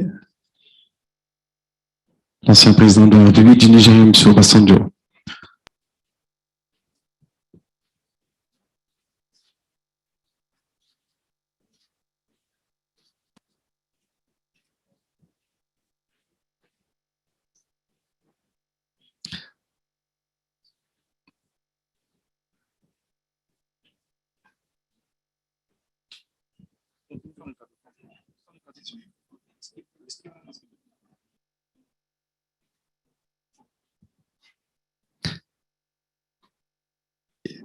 Avant de recevoir ici le discours liminaire de son Excellence, Monsieur le Premier ministre, on voulait entendre aussi ces voix qui parfois sont graves, entendre une vibration masculine, une vibration féminine, plutôt, devrais-je dire. Elle a cette prouesse et ce talent de pouvoir voyager dans la Côte d'Ivoire culturelle et nous allons lui demander de venir ici devant nous. Veuillez accueillir l'artiste Jaël dans cette interprétation en français, en anglais et dans sa langue. Elle vient du centre de la Côte d'Ivoire. Sous les applaudissements, Jaël. C'est une femme qui se lève toutes les nuits, car elle porte pas de nom. Yeah. Oh.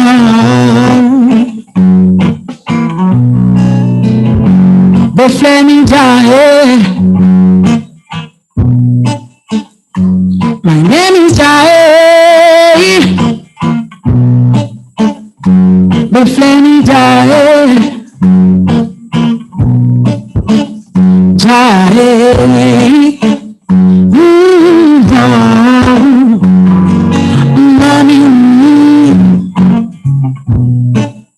Down a fire life,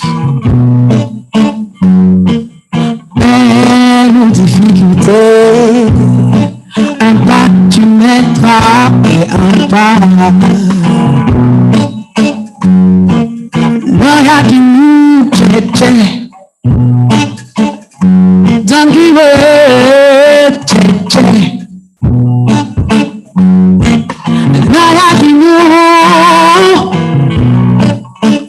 Don't give up, car le chemin par l'eau est j'en suis bipine. Non coco, don't worry. Que j'écoute la voix de ce cœur qui bat dans ma poitrine, que je m'agrippe à cet infime espoir. Now, be for me.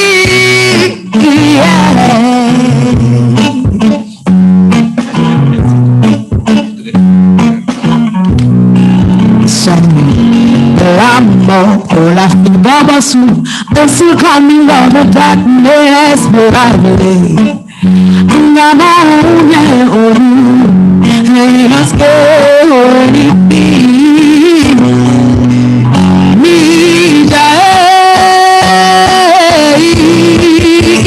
Je prends ton écho, la voix de ce peuple, au-delà de l'océan, de l'air et du temps, sorti des entrailles d'une guerrière, tu me dois j'assurer toutes ces young obstacles.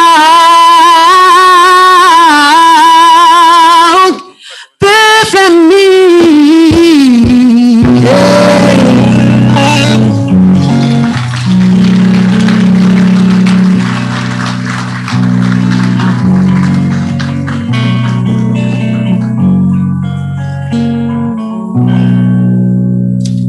Merci Joël, qu'on applaudit encore très fort. Merci infiniment.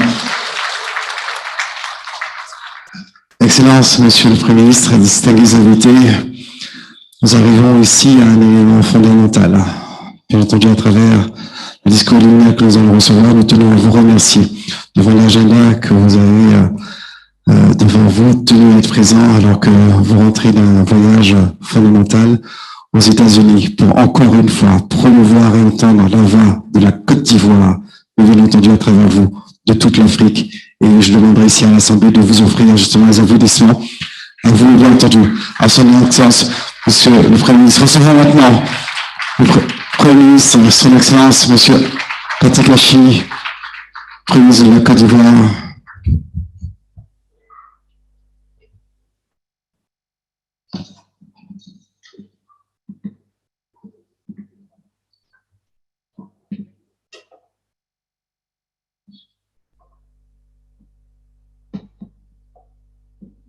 All protocol observed, yet. Son Excellence Chief Olusegun Obasanjo, ancien président de la République fédérale du Nigeria, président du Conseil consultatif de la foire commerciale intra-africaine. Monsieur le ministre du Commerce et de l'Industrie, professeur Bénédicte Orama, président de la Fcft Bank, Excellences, Mesdames, Messieurs, les ambassadeurs et membres du corps diplomatique, Son Excellence Monsieur Albert Muchanga, commissaire de l'Union africaine du développement économique, au commerce et à l'industrie et aux mines, Monsieur le représentant du secrétaire général de la zone de libre-échange continentale, la ZCAF, Monsieur Jean-Louis Écra, ancien président Fcft Bank et vice-président du Conseil consultatif de l'IATF, Mesdames et Messieurs les représentants de l'Union africaine et de la Fcft Bank, Mesdames et Messieurs les représentants des institutions et organisations internationales, cher Didier, Mesdames, Messieurs. Je suis très heureux de prendre la parole ce matin à l'occasion de la signature du contrat d'accueil de la 3e édition de la foire continentale intra-africaine 2023. Je voudrais, au nom de son Excellence, Monsieur le Président de la République, Alassane Ouattara, vous souhaiter à toutes et à tous le traditionnel Akwaba. Bienvenue en notre terre ivoirienne de fraternité et d'hospitalité. Je profite de l'occasion qui m'est offerte pour exprimer mes remerciements au Conseil consultatif de l'IATF, avec à sa tête son Excellence Chief Olusegun Obasanjo, ancien président de la République fédérale du Nigeria et président de cette structure, pour sa détermination à œuvrer pour le développement des échanges commerciaux intra-africains, socle d'un développement accéléré pour notre continent, nos sociétés et nos populations. Permettez-moi également de saluer la présence parmi nous de Monsieur le Président de la Fcft Bank, professeur Bénédicte Orama, des représentants du président de la Commission de l'Union africaine et du secrétaire général de la zone de libre-échange continentale, la ZCAF, ainsi que tous les membres du Conseil consultatif de la foire commerciale intra-africaine. Cette forte présence indique l'engagement commun et constant au plus haut niveau en faveur de la transformation structurelle de nos économies africaines et de leur interindépendance. Je tiens à rendre un vibrant hommage à toutes les instances de l'IATF pour l'opportunité qui est offerte à la Côte d'Ivoire d'organiser cet important événement qui participe à la mise en œuvre de l'accord ZCAF de libre-échange continental africaine. Je voudrais saluer les membres du gouvernement dont la présence honore cette cérémonie, je félicite tout particulièrement M. le ministre Souleymane Yarasouba, ministre du Commerce et de l'Industrie, d'avoir pu obtenir la désignation de la Côte d'Ivoire pour abriter la 3e édition de l'IATF. Cette marque de confiance adressée à la Côte d'Ivoire par le Conseil consultatif de l'IATF nous réjouit au plus haut niveau. Elle est la reconnaissance des efforts puissants mis en œuvre par le peuple ivoirien depuis la décennie passée, sous le leadership éclairé du président de la République, son Excellence M. Alassane Ouattara, pour la reconstruction du pays et de son rayonnement économique d'une part, et d'autre part, le renforcement des relations commerciales intra-africaines. C'est pourquoi je suis persuadé que la prochaine édition de l'IATF en Côte d'Ivoire connaîtra un succès éclatant grâce à l'engagement absolu de toutes nos équipes et globalement de tout un pays. Mesdames et messieurs, il est évident que l'organisation coordonnée et réussie de cette prochaine rencontre d'affaires contribuera à consolider davantage l'intensité des relations entre nos nations africaines et les différentes zones économiques du continent. Elle constituera également une opportunité de partage d'informations sur le commerce et de conclusion de partenariats commerciaux entre les opérateurs économiques des pays africains et de leurs pairs des autres continents. La 3e édition de l'IATF à Abidjan ambitionne d'atteindre près de 40 milliards de dollars d'accords commerciaux selon les prévisions annoncées par la Banque africaine d'import-export.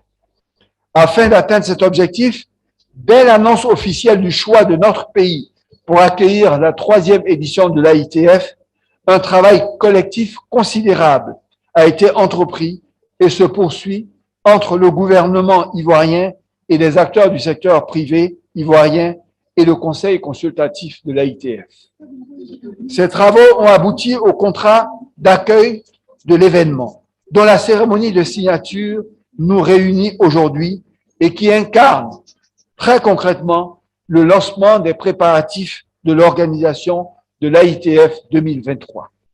La Côte d'Ivoire prend ainsi le pari de l'engagement absolu d'organiser avec succès l'IATF 2023 et de participer au rayonnement continental et mondial de nos pays africains.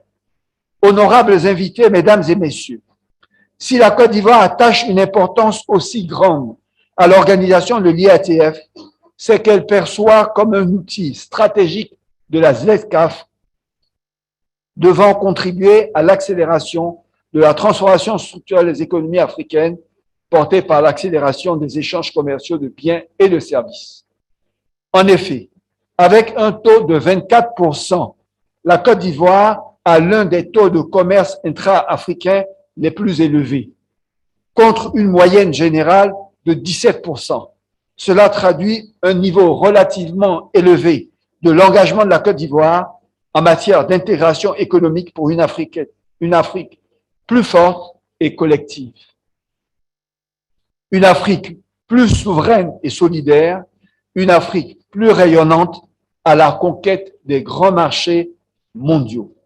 La ZLECAf, en favorisant le décloisonnement des marchés africains, va ainsi constituer le moteur de l'accroissement de la production économique en raison de l'existence de marchés stratégiques estimés à 1,3 milliard de consommateurs et plus de 2 milliards en 2050, en lien direct avec l'exceptionnel dividende démographique dont bénéficie notre continent. Face à ce boom démographique, la hausse nécessaire de notre production économique continentale va créer des besoins majeurs en investissement dans les infrastructures économiques productives en vue d'une diversification de l'offre de biens et services pour répondre à une demande plus forte de consommateurs de plus en plus exigeants et de plus en plus nombreux. L'IATF apparaît ainsi comme une vitrine unique à même de promouvoir les potentiels extraordinairement diversifiés des économies africaines capables d'accélérer la croissance des créations de richesses et d'emplois pour la population si jeune et si forte en croissance de notre terre africaine. Mesdames et messieurs, l'ambition de la Côte d'Ivoire, à travers la vision 2030, structurée par le président de la République, son Excellence Alassane Ouattara, est traduite dans les faits par le plan national de développement 2021-2025, est d'amener la Côte d'Ivoire vers le statut de pays à revenus intermédiaires de la tranche supérieure, avec pour objectif un doublement de son PIB par habitant dans la décennie et la population d'une large majorité des Ivoiriennes dans la classe moyenne à l'horizon 2030. Pour y parvenir, nous nous sommes engagés dans une stratégie de transformation vigoureuse de notre économie et de notre société, en mettant en œuvre des réformes puissantes et sur deux portes. D'une part, mettre au cœur de notre développement notre secteur privé, ce qui est un changement de paradigme majeur, et d'autre part, de mener une action de transformation structurelle de notre État, de notre administration et de notre gouvernance, pour les rendre plus efficaces et irréprochables, à même d'être des partenaires et des alliés du développement de nos entreprises et de nos entrepreneurs, seuls véritables vecteurs de la création de la richesse et de l'emploi. C'est ainsi que nous pourrons accélérer encore notre taux de croissance potentiel. C'est ainsi que nous pourrons mener un développement toujours plus inclusif et durable.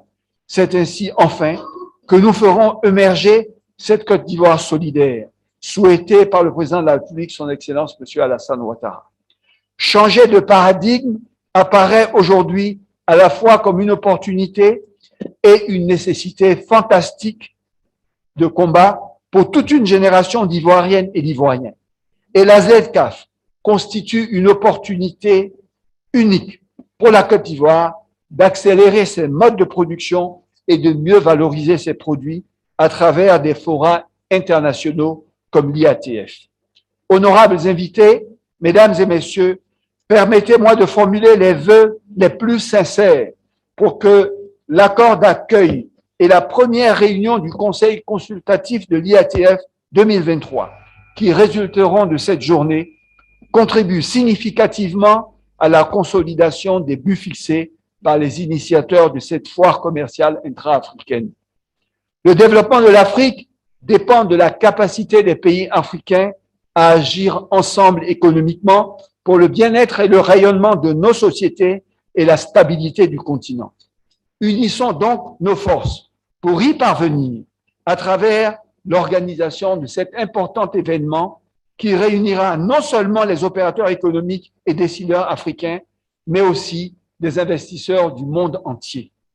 Je voudrais renouveler, avant de clore mon propos, la gratitude et la reconnaissance du gouvernement et du peuple ivoirien, au Conseil consultatif de l'IATF et à toute l'Afrique pour la confiance témoignée en la Côte d'Ivoire en désignant notre pays comme pays hôte de la 3e édition de la foire commerciale intra-africaine.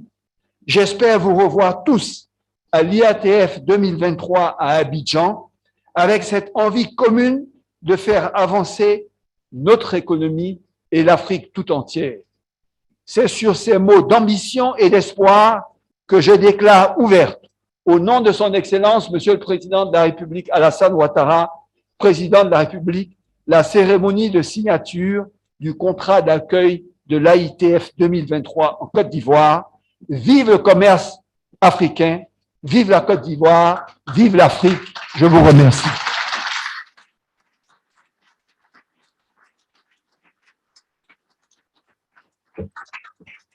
His Excellency Baba, Chief Olusegun Obasanjo, I will not miss the opportunity of this floor to say a few words as far as you are concerned. So please pay attention.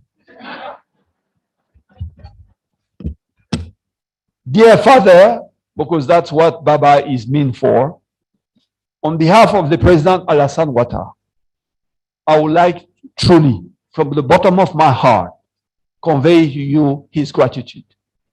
To have been a key person on making this happen today.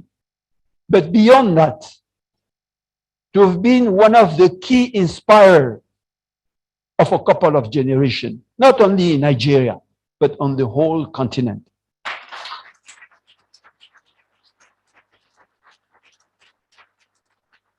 And yet you keep to be that inspired, not as my friend only said a few minutes ago, by showing or getting everyone to see the will, but by showing the way too. That's why I would like to tell you that in the next coming months, I myself, with my delegation from private sector of Côte d'Ivoire, as well as a couple of members of the government, that I will be leading a trade mission in Nigeria.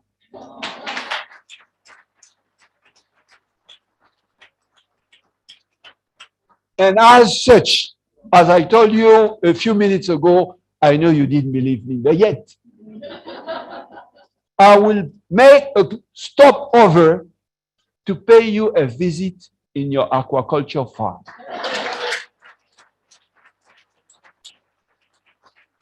So please have your lawyer with you that day, because I will have mine and we should sign a contract that day. Thank you very much.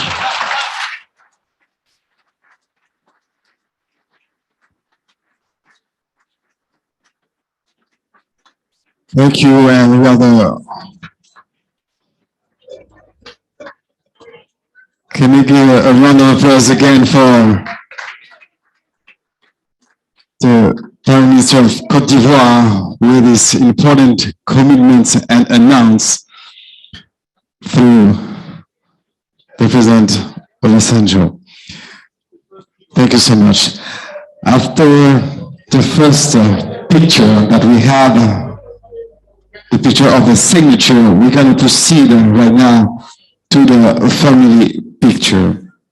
And I would like to call here again the signature from Afreximbank, Ministère du Commerce, l'Union africaine, and ZLECAf to join here right now on the stage. Merci infiniment aux signataires de prendre position. J'inviterai ici le président ECRA à venir nous retrouver pour pouvoir prendre place pour cette photo de famille. À la suite du président ECRA, j'invite aussi Madame Canayo for the picture to join here, please. Also call l'ambassadeur Monsieur Guimbeng, ambassadeur IATF, de venir ici pour cette photo de famille. Et rappeler encore une fois ici le président Obasanjo et bien entendu Monsieur le Premier ministre de Côte d'Ivoire pour la photo de famille dans le cadre de cette cérémonie de signature de l'accord d'accueil de l'IATF 2023 en Côte d'Ivoire à Abidjan. And also ask the Executive Vice President of Afreximbank or the Executive Vice President of the Afreximbank to join us for the picture, please.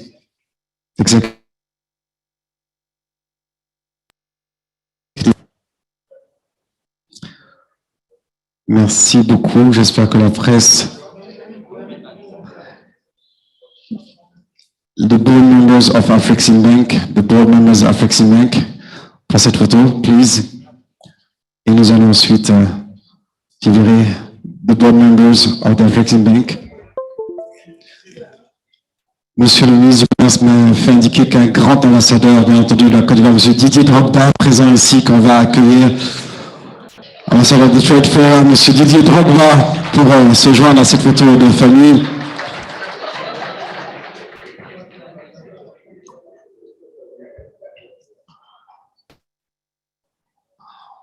Bien entendu, demander aux membres de la presse de pouvoir rester ensuite ici pour procéder à la conférence de presse. Demander à nos invités de rester assis pour permettre au Premier ministre et aux officiels de se retirer, mais sans manquer de recevoir vos applaudissements, mesdames et messieurs, pour cette cérémonie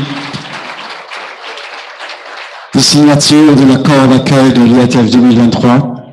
Merci infiniment de votre présence. Nous vous prions de rester assis, le temps de permettre à nos officiels de se retirer et nous allons procéder à la conférence de presse prévue dans le cadre de ce programme, cette conférence de presse conjointe.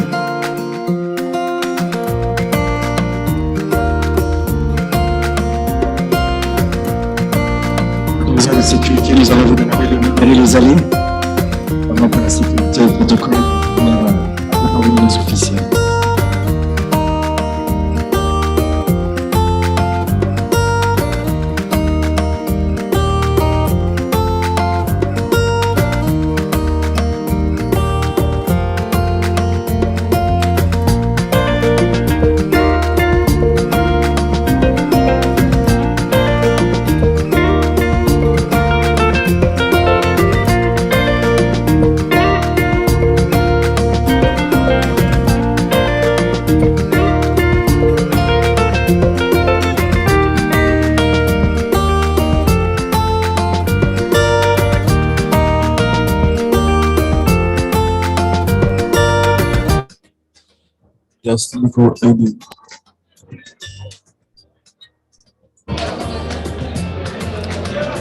Merci mesdames et messieurs de bien vouloir rester assis. Nos officiels vont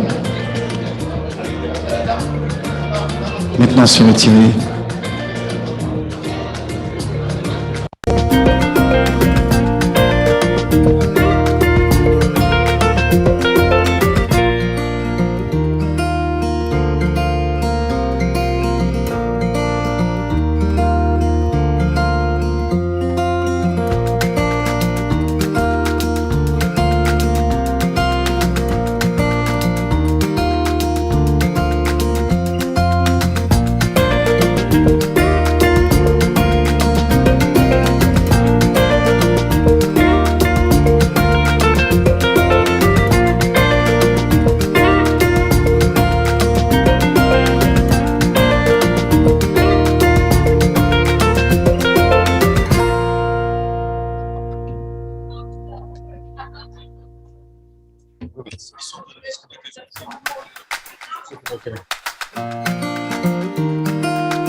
We're going to start in a few minutes the press conference and ask Her Excellency Muchanga, the Cabinet Commissioner for Economic Development and Trade Industry and Mining, as Minister of Commerce, Ministry, I'd like also to ask chairperson of the IATF 2023 Advisor Council and former President of the Federal Republic of Nigeria, and Professor Olama.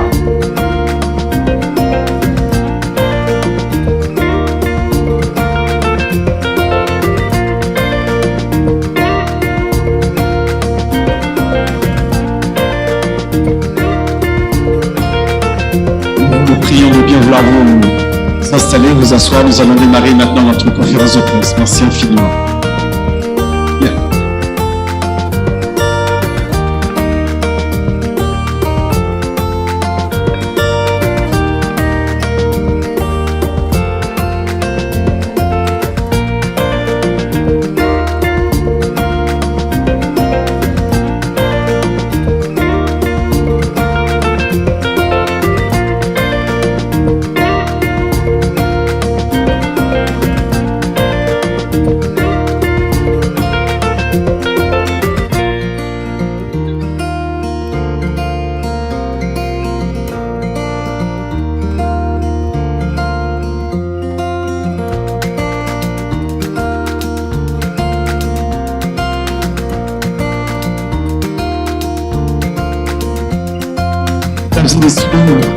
Nous allons maintenant procéder à la conférence de presse. J'inviterai ici le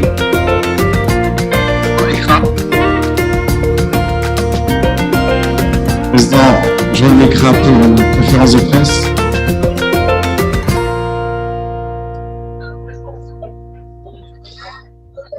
to ask also Mr. Shebaizi to come on the table, please.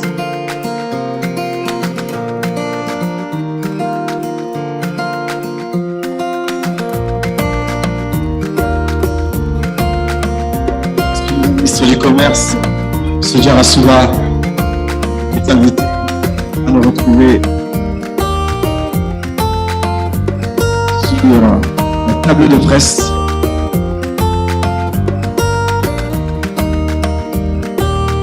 Demandez aussi aux médias de bien vouloir se rapprocher. Il y a encore une petite minute d'une arrêt pour avoir votre attention. On procéder à cette conférence de presse.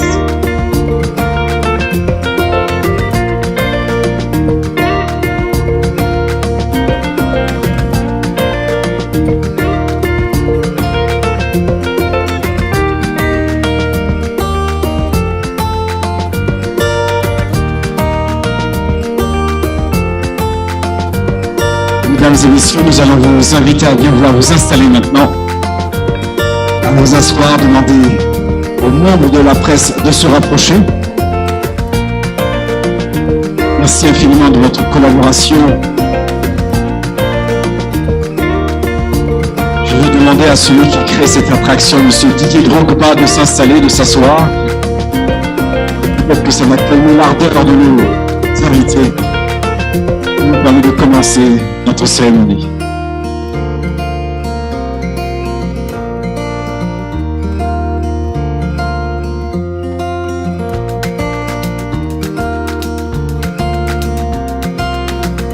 We're going to start our press conference. As every one of you take a seat, please start our conference. Also ask the member of the press come closer at the front row to be ready to ask questions.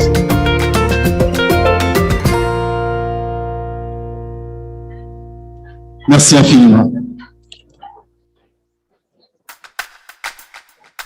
Merci de vous installer, merci de vous asseoir, mesdames et messieurs. Je regarde le plus discipliné d'entre nous. Ladies and gentlemen, please, can I take a seat? Merci. Merci de votre attention. Mesdames, Messieurs, ladies and gentlemen.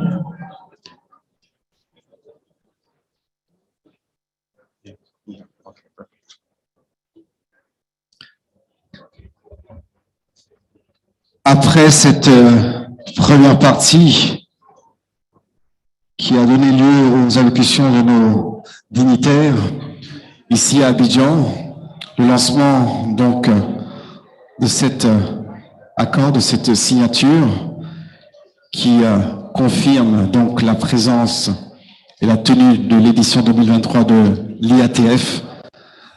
Nous sommes très heureux de savoir aussi que plusieurs personnes sont connectées sur les réseaux sociaux et vous pourrez utiliser le hashtag IATF2023 pour justement relayer ce qui a été partagé ici. Permettez-moi encore une fois de faire un...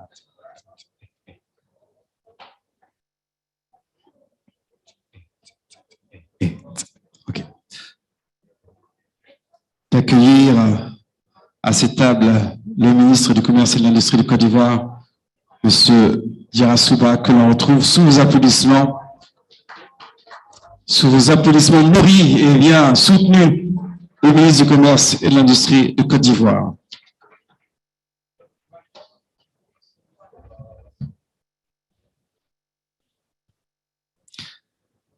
Mesdames, Mesdemoiselles et Messieurs, procédons maintenant à la conférence de presse. Merci à la presse nationale et à la presse internationale d'avoir répondu présent. Nous allons vous donner quelques points d'information pour une meilleure organisation de notre conférence. À chaque question posée, nous vous demandons, chers membres de la presse, de vous identifier, d'indiquer l'organe de presse que vous représentez et autant que possible d'indiquer à qui s'adresse cette question. Je vais maintenant vous demander de nous offrir votre silence bien. Respectueux. We need right now your attention to start our conference.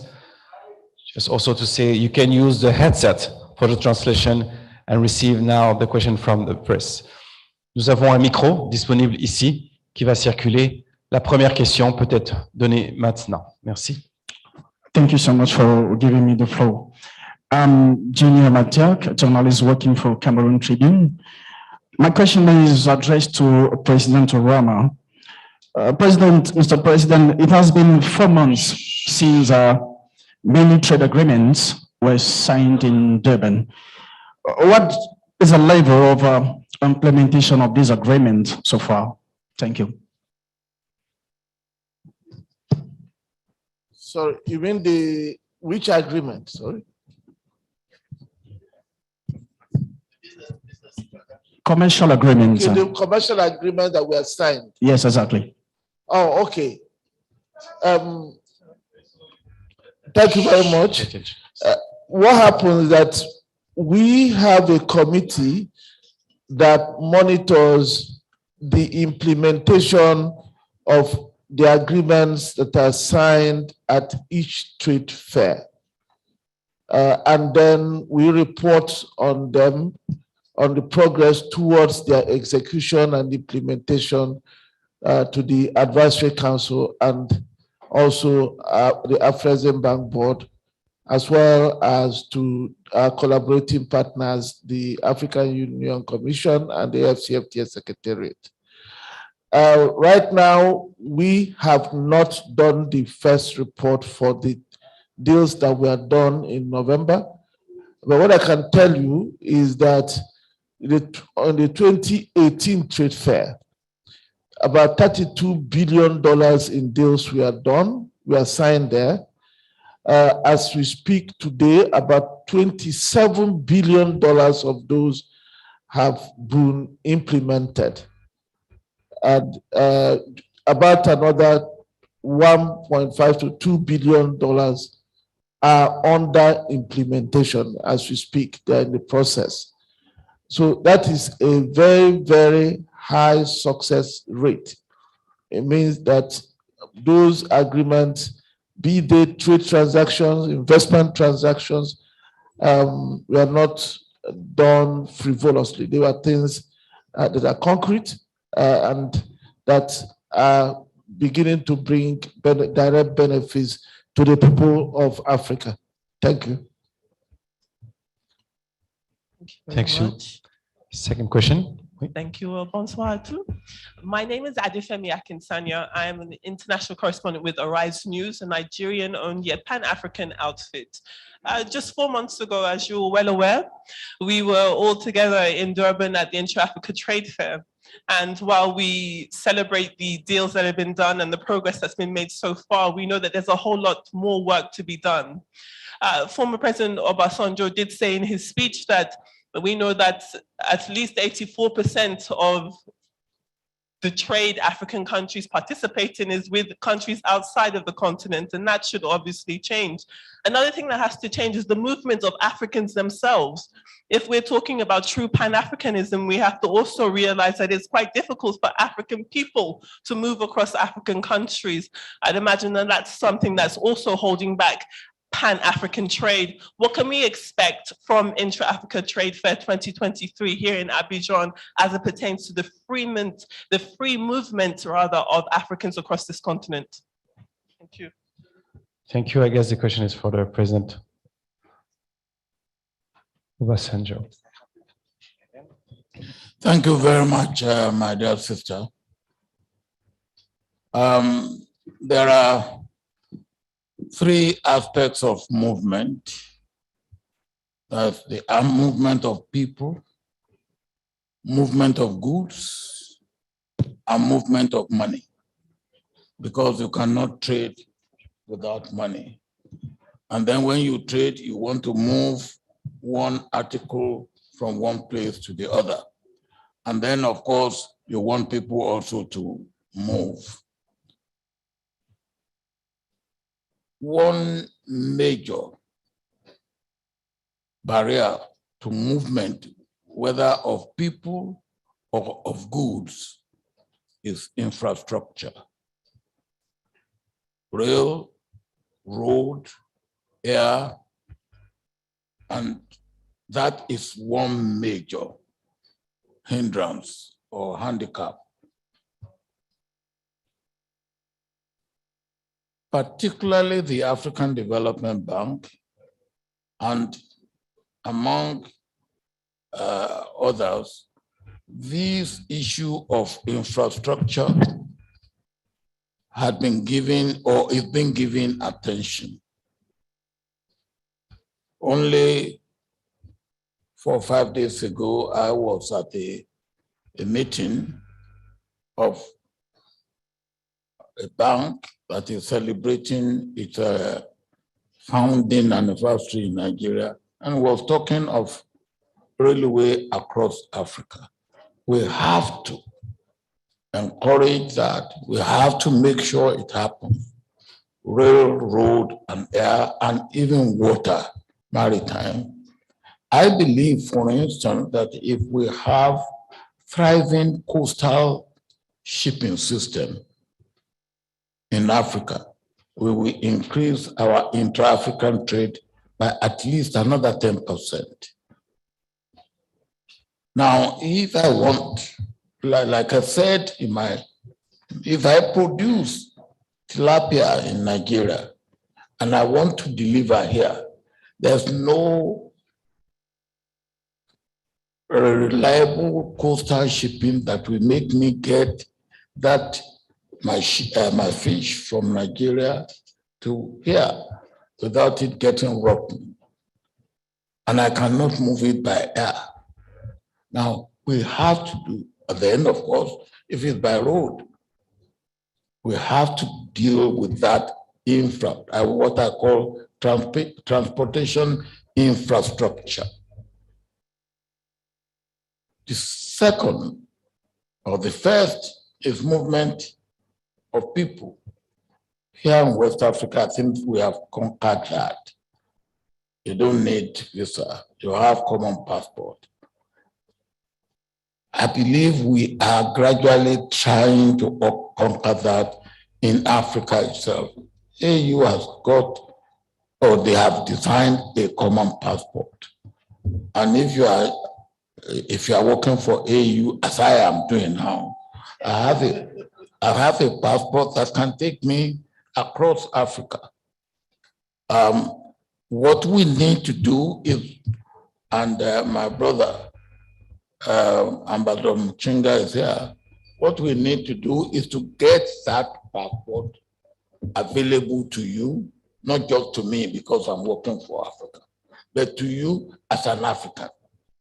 And when we are able to get that done, as we have got it done in ECOWAS, then you will be able to move from one African country to another. And that is essential, it's very important. The third one is money. And here I must give appreciation and commendation to African Bank. They have had something they call settlement. What do you call that? Pan-African Payment and Settlement. And which means you want to buy something in Nigeria from Ghana, you don't have to look for dollar or euro. You pay in Nigerian naira, and they will pay it in cedi. If you want to buy things from me, for instance, I was talking of tilapia. If you give me naira and you want my tilapia to be delivered to you here, give me naira, I'm satisfied with it. Now, and then that is what African Bank is doing. And then you will pay here in CFA. And the deal is done. So the way I look at it is that if these three aspects of increasing intra-African trade, these three factors are taken care of and they are being addressed, then we will move. I have challenged Afreximbank that we should be going to 30%, 40%, and until we really get to 50%, we are not talking of trading among ourselves. And that is something that is achievable within 15 years. 50% intra-African trade among ourselves within the next 15 years. It's achievable. Thank you so much for all these details. And we learn also through this question the approach and the strategy. Troisième question. Nous avons une personne. Allô, Merci. allô. Ma question, je suis Gaumont Edmond, quotidien ivoirien Notre Voix. Ma question s'adresse au ministre ivoirien du Commerce. Monsieur le ministre, concrètement, qu'est-ce que la Côte d'Ivoire gagne en organisant cette foire? Et ma deuxième préoccupation, c'est le parc d'exposition de Port-Bouilly qui va abriter les cérémonies. Alors, quand est-ce que les travaux vont finir? Et puis aujourd'hui, quel est le taux d'exécution des travaux? Taux de réalisation des travaux? Merci pour votre question. Monsieur le ministre.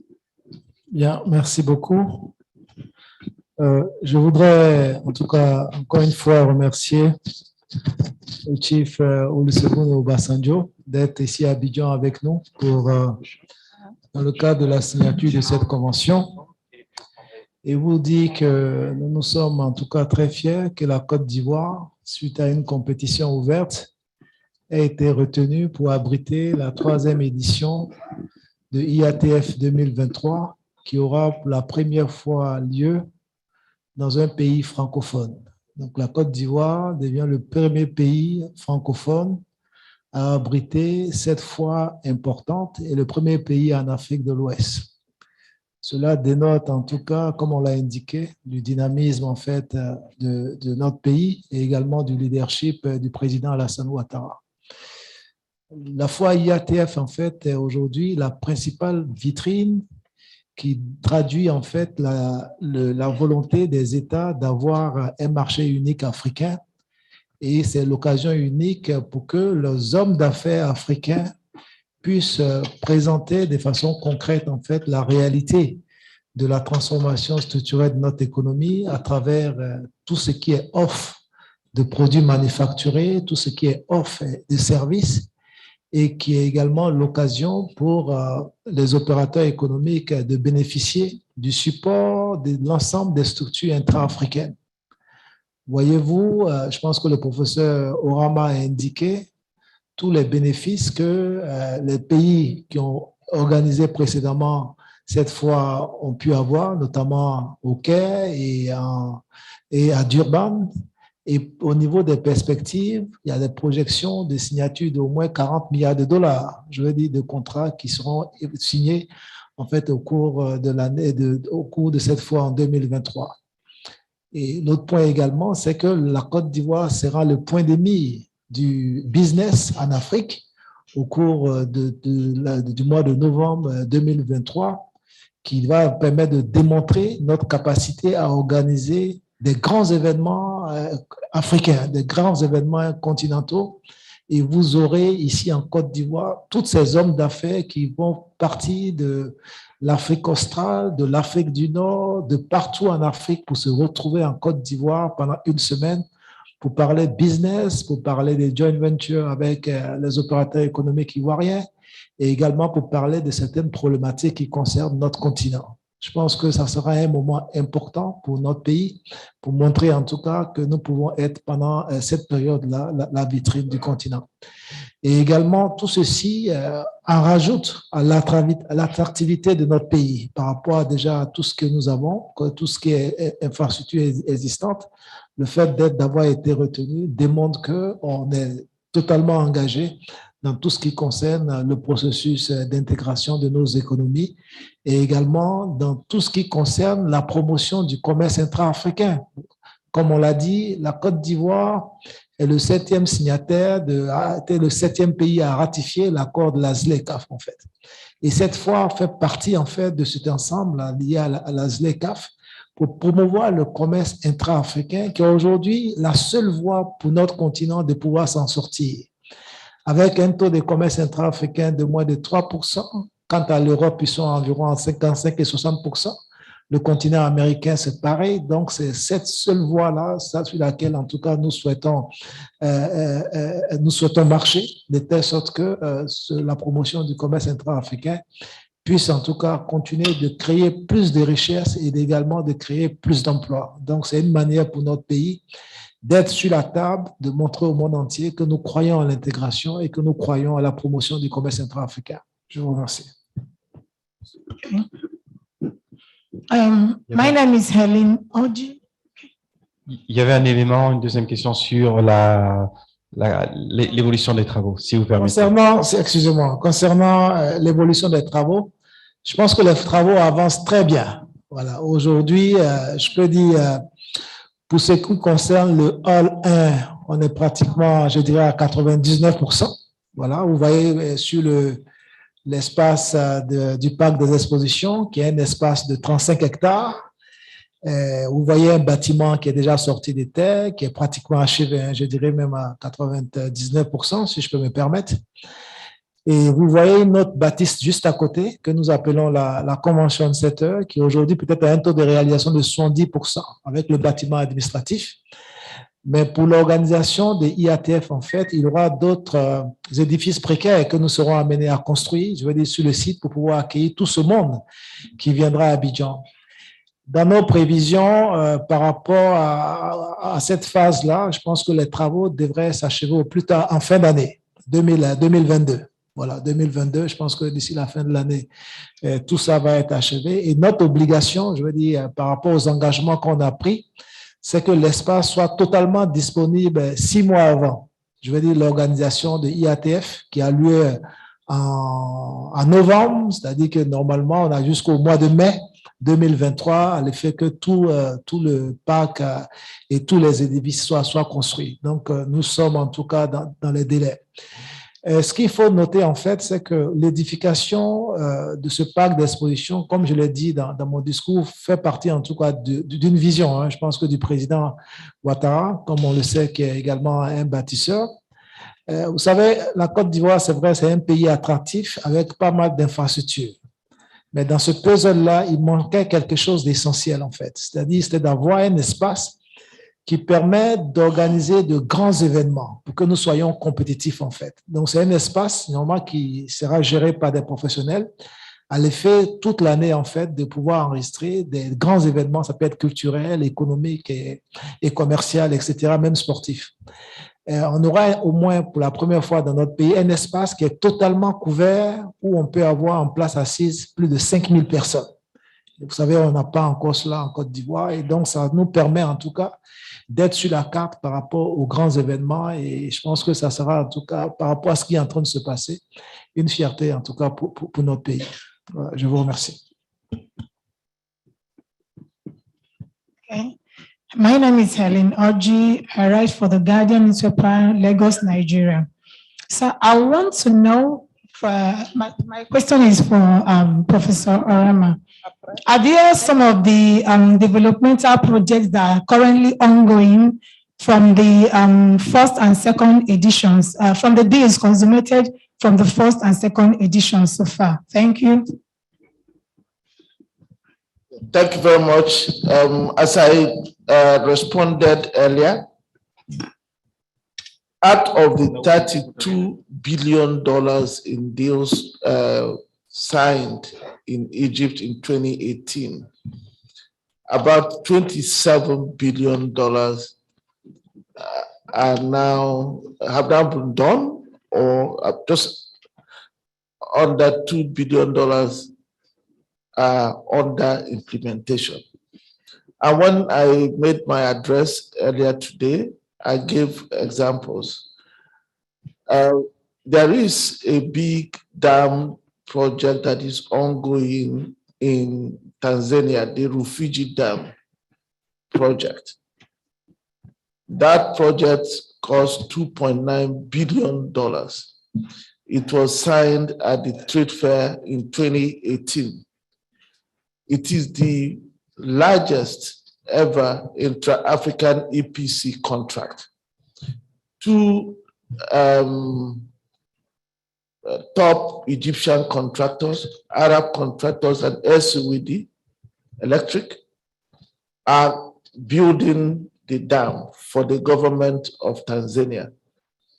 Afrexim Bank put together the financing completely from African banks.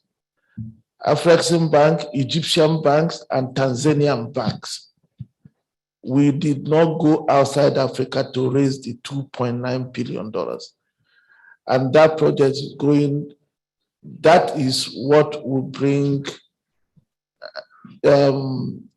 electricity to most of Tanzania, bring clean water, control flooding, provide water for irrigation. I also mentioned the trade that is going on now between Malawi and South Sudan.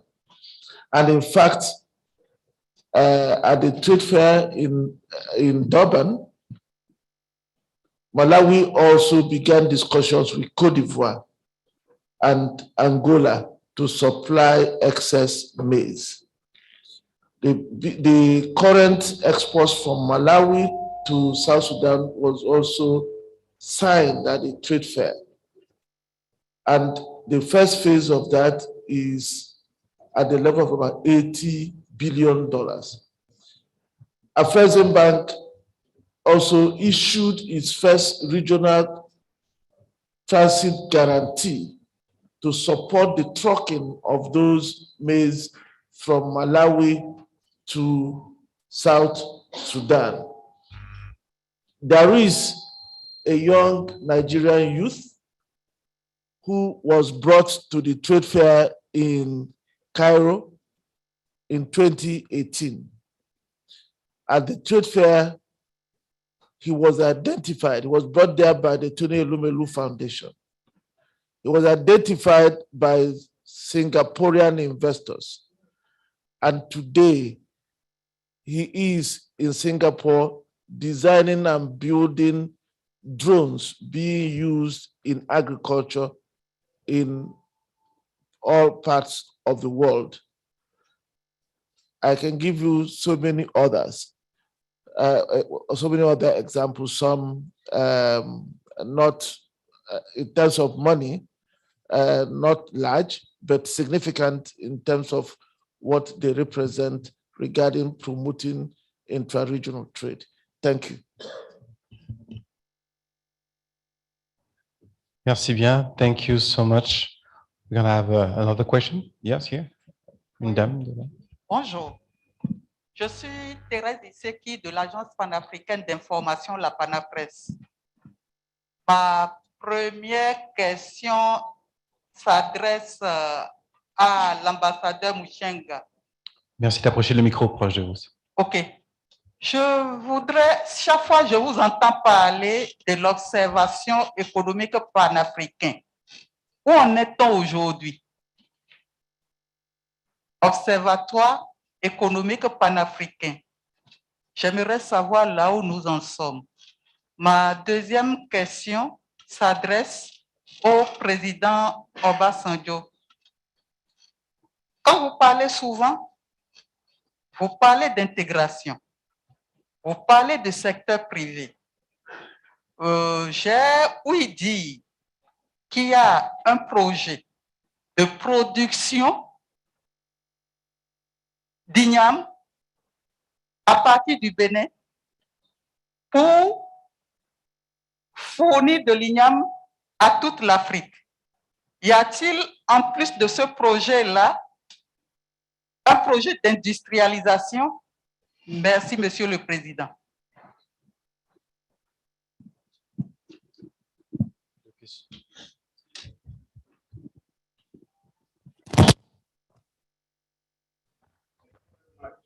For that question, And thank you, Director of Ceremony, for giving me the floor. Under the action plan on boosting intra-African trade, we have a cluster on the trade information. It's through that cluster that we partnered with the African Export-Import Bank and other strategic partners to come up with the intra-African trade fair. And over and above that, we partnered with the European Union in terms of financing and the International Trade Center in Geneva in terms of technical assistance to establish the African Trade Observatory. One element has been rolled out, and that is the one which provides general information in trade statistics, general information on the opportunities for exports and imports. And at a later stage, we're going to have, among others, a complete directory of business people across Africa, especially exporters and importers, so that we eliminate fraudulent activities in intra-African trade. And another element which is there is on online portal to facilitate negotiations through the African Continental Free Trade Area in various aspects, such as issues of rules of origin. That one is working. So I have a team here somewhere. They should be able to give you the website of the portal so that you can visit it. It's fully operational. And while I still have the floor, just to complement what Baba said here about the issue of free movement of people. In the African Union, we have got a protocol on free movement of people, which was signed in 2018. They are now undergoing signature and ratification. And when it's fully ratified and signed, it will be possible for Africans to freely move across Africa. It will also be possible for Africans to decide where to stay in any part of Africa, where to establish businesses in any part of Africa, as well as to recognize the academic and professional qualifications of Africans across Africa.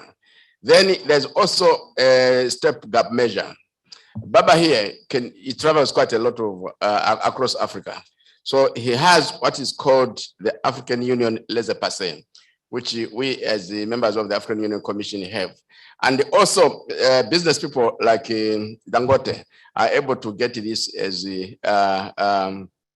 a transitional measure. And we have also reached out to African countries, those who can, within their laws, who can facilitate visa-free entry of Africans when they are coming from any part of Africa. Nigeria is one of those examples. And specifically for this trade fair, last year we requested the government of South Africa to facilitate visa upon arrival at the airport when they're coming to the intra-African trade fair. We're going to start the preparations with the government of Cote d'Ivoire. And it's one of the issues where we're going to formally request the government of Cote d'Ivoire to facilitate issuance of visa on arrival for people who are coming to the 2023 edition of the Intra-African Trade Fair. So it's an issue that we have not ignored. We are working on it. Thank you.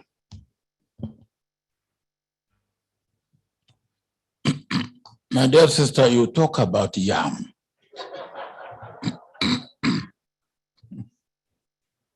There are a number of things attached to yam.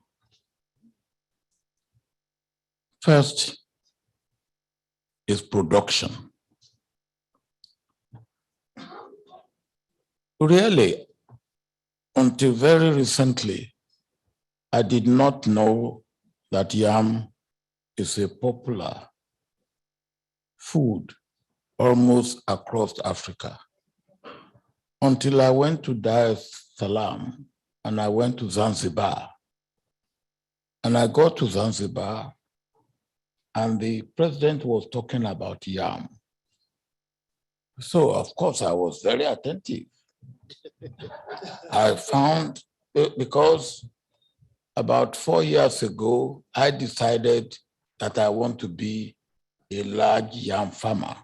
I started with 10,000 heaps of yam.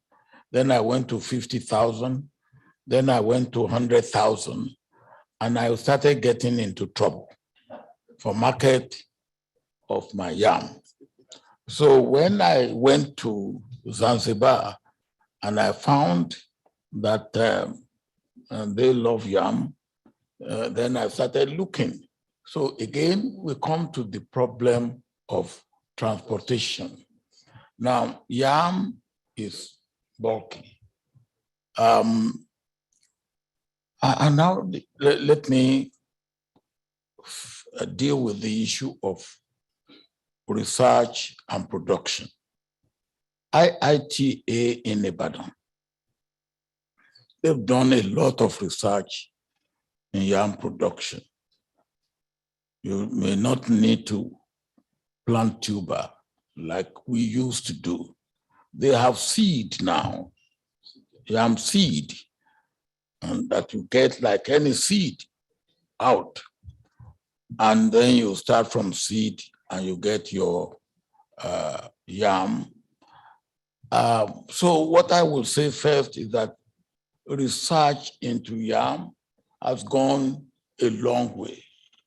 Production of yam can easily be multiplied. You can double, you can triple. The other problem of yam, of course, is preservation. Now, the old way of preserving is to build barns. The amount of barns you will build for yam now, if you want to do what I am doing of having 250,000 heaps of yam, the amount of the land area you need to build barn would be almost 1/4 of the land you need to produce your yam. But then we have this thing they call pando yam, which you can use to prepare pounded yam, or as flour to prepare something like pudding, yam pudding. It can be done in a number of ways.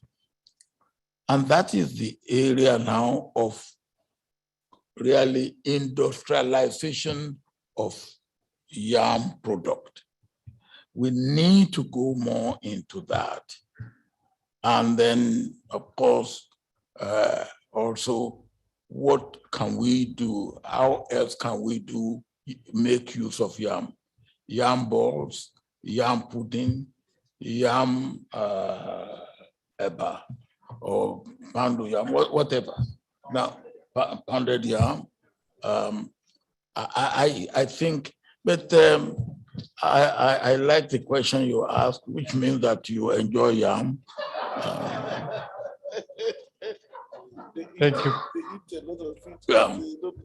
Thank you, President Obasanjo. Thank you. And you put this seed inside our head. So maybe we're gonna start not far from the break, but we're gonna take 2 more questions. Back, 2 questions. On va prendre les questions les unes après les autres pour terminer notre séance de conférence. Nous commencerons ici, puis de ce côté-ci. Et enfin, nous remercierons notre table de séance. Monsieur. Bonjour, je suis Baudelaire Mieux du magazine panafricain Jeune Afrique. Monsieur le Président Orama, depuis, je crois, plus de 2 ans, Afreximbank a ajouté à sa code d'autres opérations comme par exemple le développement des zones industrielles, comme c'est le cas en Côte d'Ivoire avec le nouveau parc industriel où Afreximbank a mis près de 300 millions de dollars. Je voulais savoir, est-ce que ce modèle-là sera dupliqué ailleurs ou la banque se confinera dans ce rôle en Côte d'Ivoire? Et autre question, aujourd'hui, vous parlez beaucoup de la ZILCAF. Je voulais savoir combien de pays sont signataires et combien ont ratifié la charte. Et ma dernière question, en Afrique, on a beaucoup de disparités dans nos économies. Comment parvenir à une complémentarité de ces économies-là pour parvenir, disons, au bon fonctionnement de la ZILCAF, puisqu'aujourd'hui, vous parlez de 16% de taux d'échange interafricain. Comment arriver, par exemple, au taux de l'Union européenne qui est à plus de 53%? sachant déjà que dans nos pays, on a des problématiques de transport, de la chaîne de logistique. Comment Afreximbank compte surmonter tout cela pour réussir ce vaste chantier? Je vous remercie. On va prendre la deuxième question. We're going to take the second question. Thank you. Thank you very much. My name is Ivan Mojisha. I am a Rwandan journalist. I have one question for Professor Orama, and anyone on the panel can chip in if they want. The East African community was one of the most progressing regional blocs. That's before the coronavirus pandemic hit in terms of regional trade. But that all came tumbling down because of political disputes that managed to put their borders, that managed to close their borders, and also several bottlenecks. I'd like to know how the idea of continental trade will work to make Africa one of an economic power when even at regional and bilateral levels, political indifferences and trade bottlenecks are the order of the day. Thank you.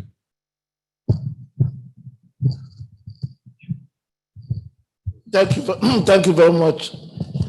Let me start because some of the questions are similar to some extent. The first question you asked, I think the interpreter, there was a problem. There was no question really. It said something about 300 million. I don't know what that we have added activities and then mentioned 300 million. I don't know the other.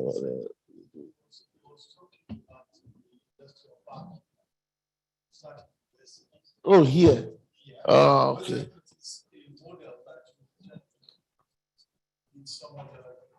Okay. Okay. All right. Thank you very much. Yes, we operate under the framework of strategic plans. Our board just approved the 6th plan. During the 5th strategic plan, which ran from 2017 to 2021, we had 4 strategic pillars. One was intra-African trade, and which we call the arrowhead of our strategy. The second was industrialization and export development. Then the third, the trade finance leadership, and then the fourth was financial performance and soundness. Under the industrialization and export development, one initiative we had was to intervene in promoting export manufacturing on the continent. And because of the deficit of infrastructure, we saw the use of industrial parks and export processing zones and similar infrastructure as critical in delivering this. And we also knew that it was important that we lead by example. We show people what is possible. And investing in industrial parks was therefore something we thought would help us deliver this message. During the same plan period, we set up a fund, an equity fund called the Fund for Export Development in Africa. That fund has its headquarters in Rwanda, and we set it up as an international organization, but as a wholly owned subsidiary of Afreximbank, but open to Afreximbank member countries who want to invest. So the equity in the industrial parks we build are held by that fund. So the project we are doing here at PK24 is one such project. We are, as we speak, almost completing projects in Togo, in Benin Republic. We've helped build in Gabon. There are plans also for Chad and other parts of Africa, including Nigeria. You asked also how many countries are participating in the FCFTA? There are 54, but Mr. Muchanga, Prudence, and correct me if I'm wrong. I think it is only Eritrea that has not signed. Ratifications are still ongoing, I think 33 or so ratifications. 42 now, sorry. But it's a dynamic thing, is changing. But 54 had actually signed. What this tells you, and they signed literally within months, we got 54. And within a year, it came into force, having received the requisite ratifications to make it come into force. And January 1 last year, its trading began under the agreement. So it is something that is progressing.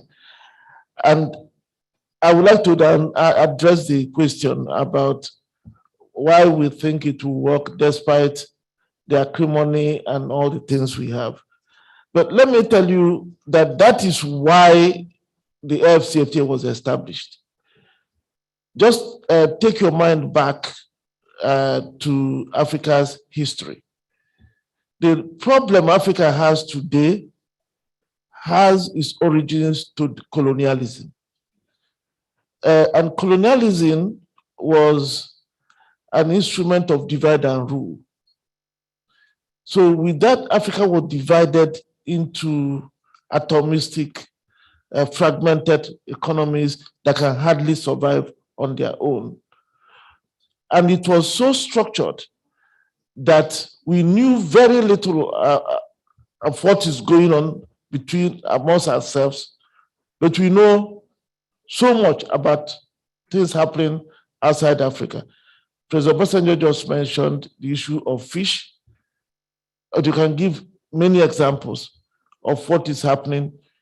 An average Ivorian businessman knows more about, say, France than about Ghana, knows more even now about China than about Nigeria, because of the way the economic structure was built and over the years established. What the FCFTA wants to do is to re-engineer all of this.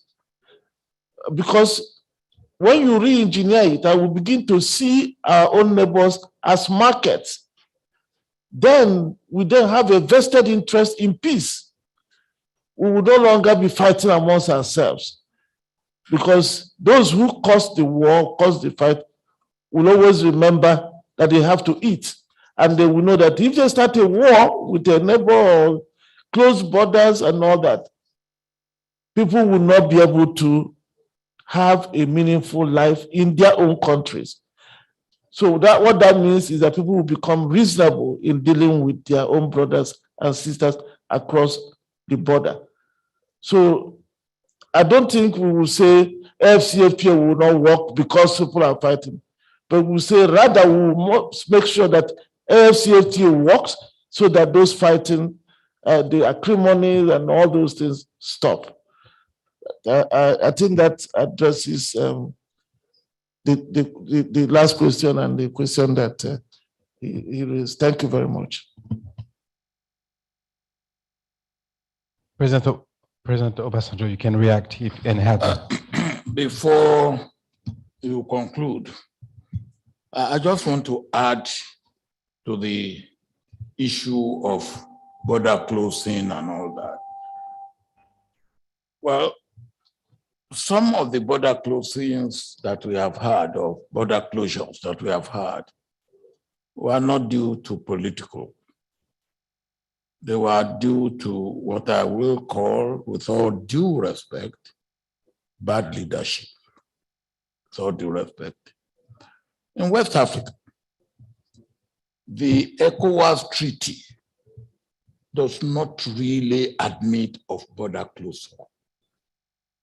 The ECOWAS Treaty does not really admit of border closure.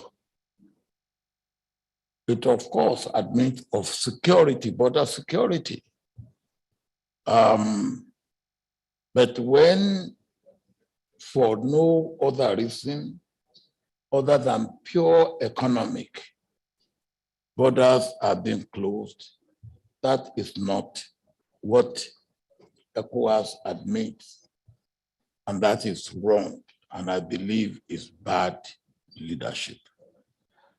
On a lighter note, I want to thank Ambassador Muchanga for recognizing my prowess at football. And since my brother Drogba is here, in 2023, when we come here for the IATF, there will be a novelty match. Drogba team and my team. And I must win. I must win. Agreed. Agreed. Now that's another agreement. Thank you very much. Thank you. Thank you, President Obasanjo. Thank you for this point. To conclude our conference, we're going to ask you to stay on this table to invite President Ekra, former president, to make the closure remarks. And at the end, I'd like to thank each person of this table.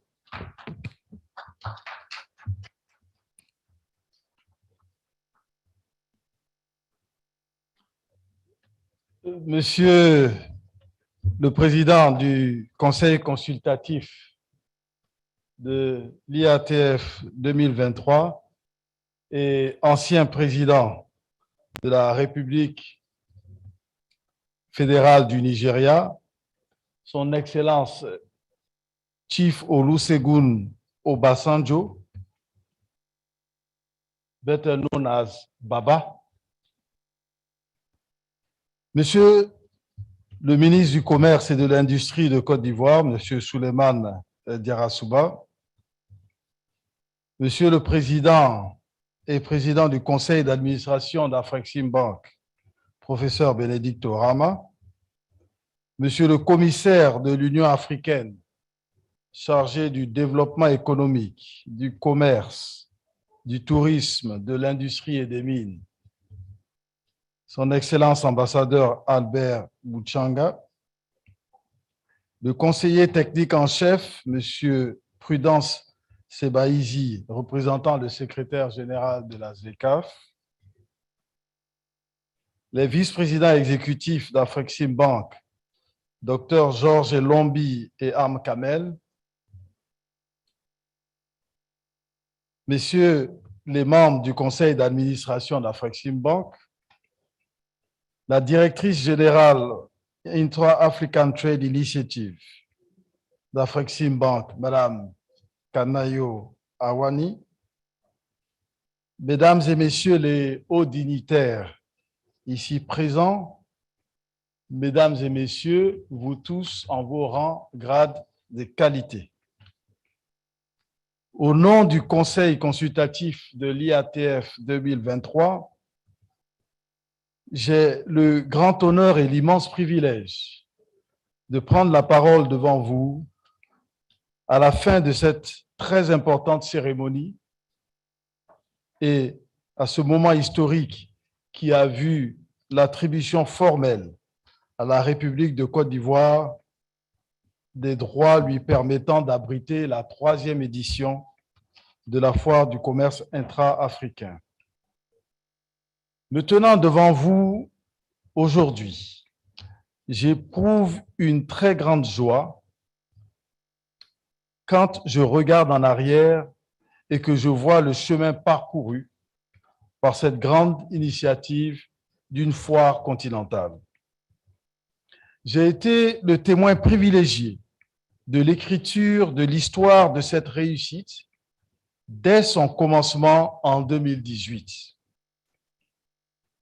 Quand l'édition inaugurale de l'IATF prenait fin au Caire en 2018 et que nous annoncions qu'une seconde édition allait suivre, la nouvelle avait été accueillie par tous avec grand optimisme et un fort sentiment de confiance, signe que l'Afrique réalisait qu'elle pouvait tirer un meilleur profit, étant donné son potentiel, si les pays commerçaient beaucoup plus entre eux.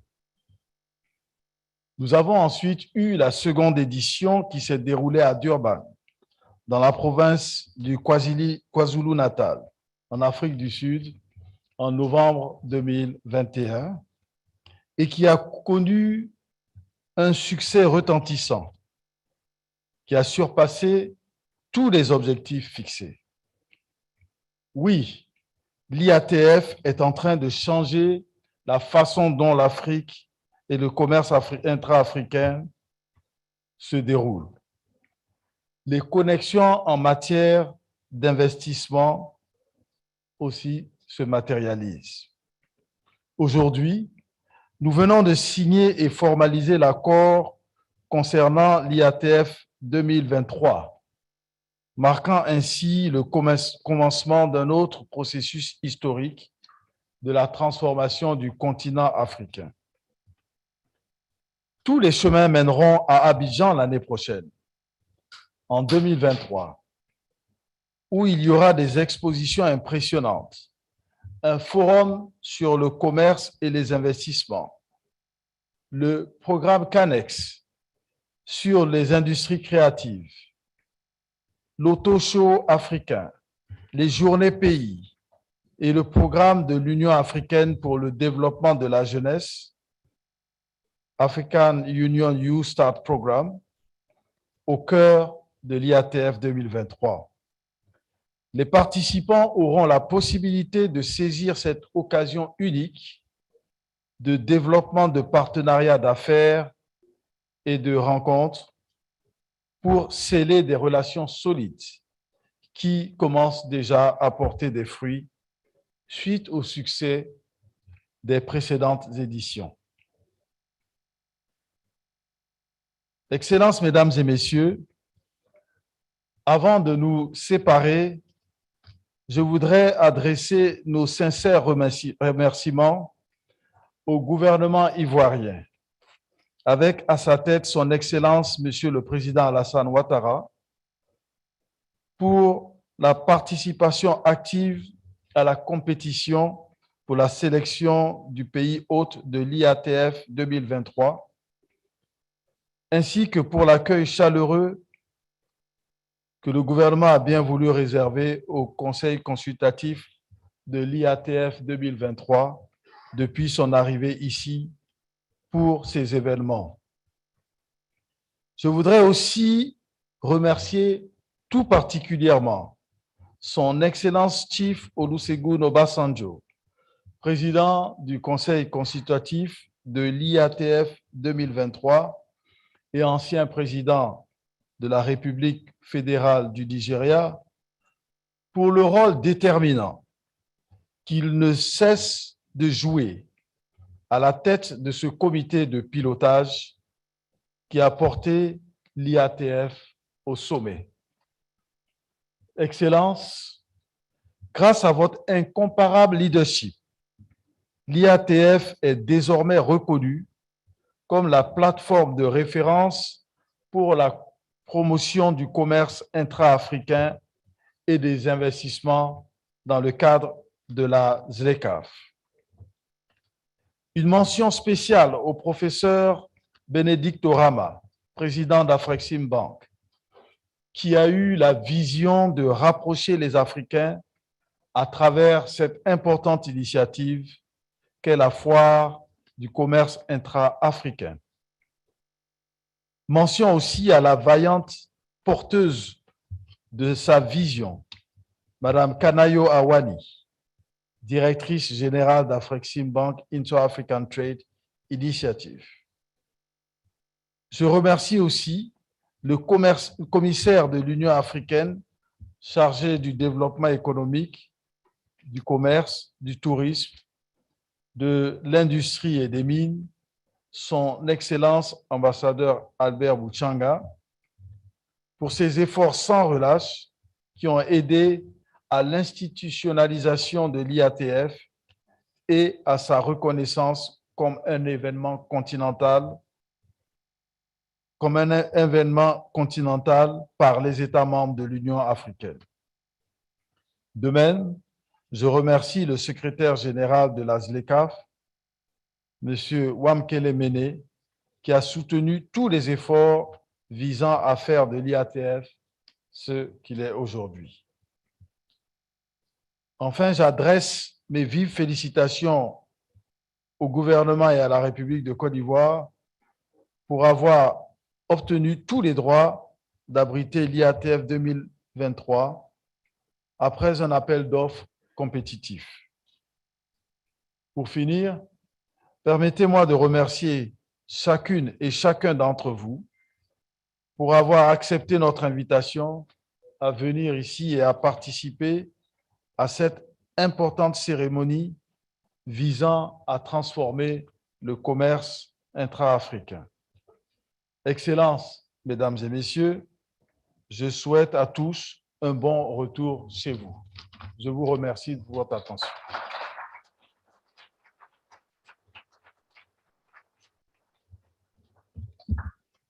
Merci infiniment, Monsieur Jean-Louis Cras, ancien président d'Afreximbank et vice-président du Conseil consultatif de l'IATF 2023. Merci infiniment pour vos mots qui viennent clôturer ici notre cérémonie. Je vais maintenant prendre le temps de remercier les uns après les autres les personnes qui étaient assises sur cette table de presse, de séance. Excellence, Monsieur le Président du Conseil consultatif de l'IATF, Excellence, Monsieur Obasanjo, merci infiniment. On va pouvoir l'applaudir, s'il vous plaît, une fois de plus. Bien entendu, remercier le président de Afreximbank et du conseil d'administration, le professeur Orama, qu'on applaudit encore une fois aussi. Le commissaire de l'Union africaine au développement économique, au commerce et aux mines, qui était également avec nous. Merci d'applaudir son Excellence, M. Mouchanga. Merci, bien entendu, Monsieur le ministre du Commerce et de l'Industrie de la Côte d'Ivoire, M. Tiarasouba. Suleiman, merci infiniment, Monsieur le ministre. Bonne chance, il faut se le souhaiter, bien entendu. Remercier le représentant de la ZLECAf, M. Prudence Chibaezi. Merci infiniment de transmettre nos salutations au secrétaire général. Bien entendu, la directrice, Madame Director, Madame Kamayo, thank you so much, merci infiniment. À toute votre organisation, votre équipe, Monsieur Didier Drogba, que je vois devant moi, bien entendu, merci d'être là, être ambassadeur, bien entendu, de cette Côte d'Ivoire. On arrive ici au terme de notre rencontre. Merci à la presse, merci à toutes les personnes qui se sont jointes ici à nous pour cette cérémonie. On se libère, je regarde toujours si tout est bon. Merci infiniment, très bonne fin de journée et vive l'IATF 2023 ici à Abidjan. Merci beaucoup, au revoir. On va demander au protocole de nous accompagner.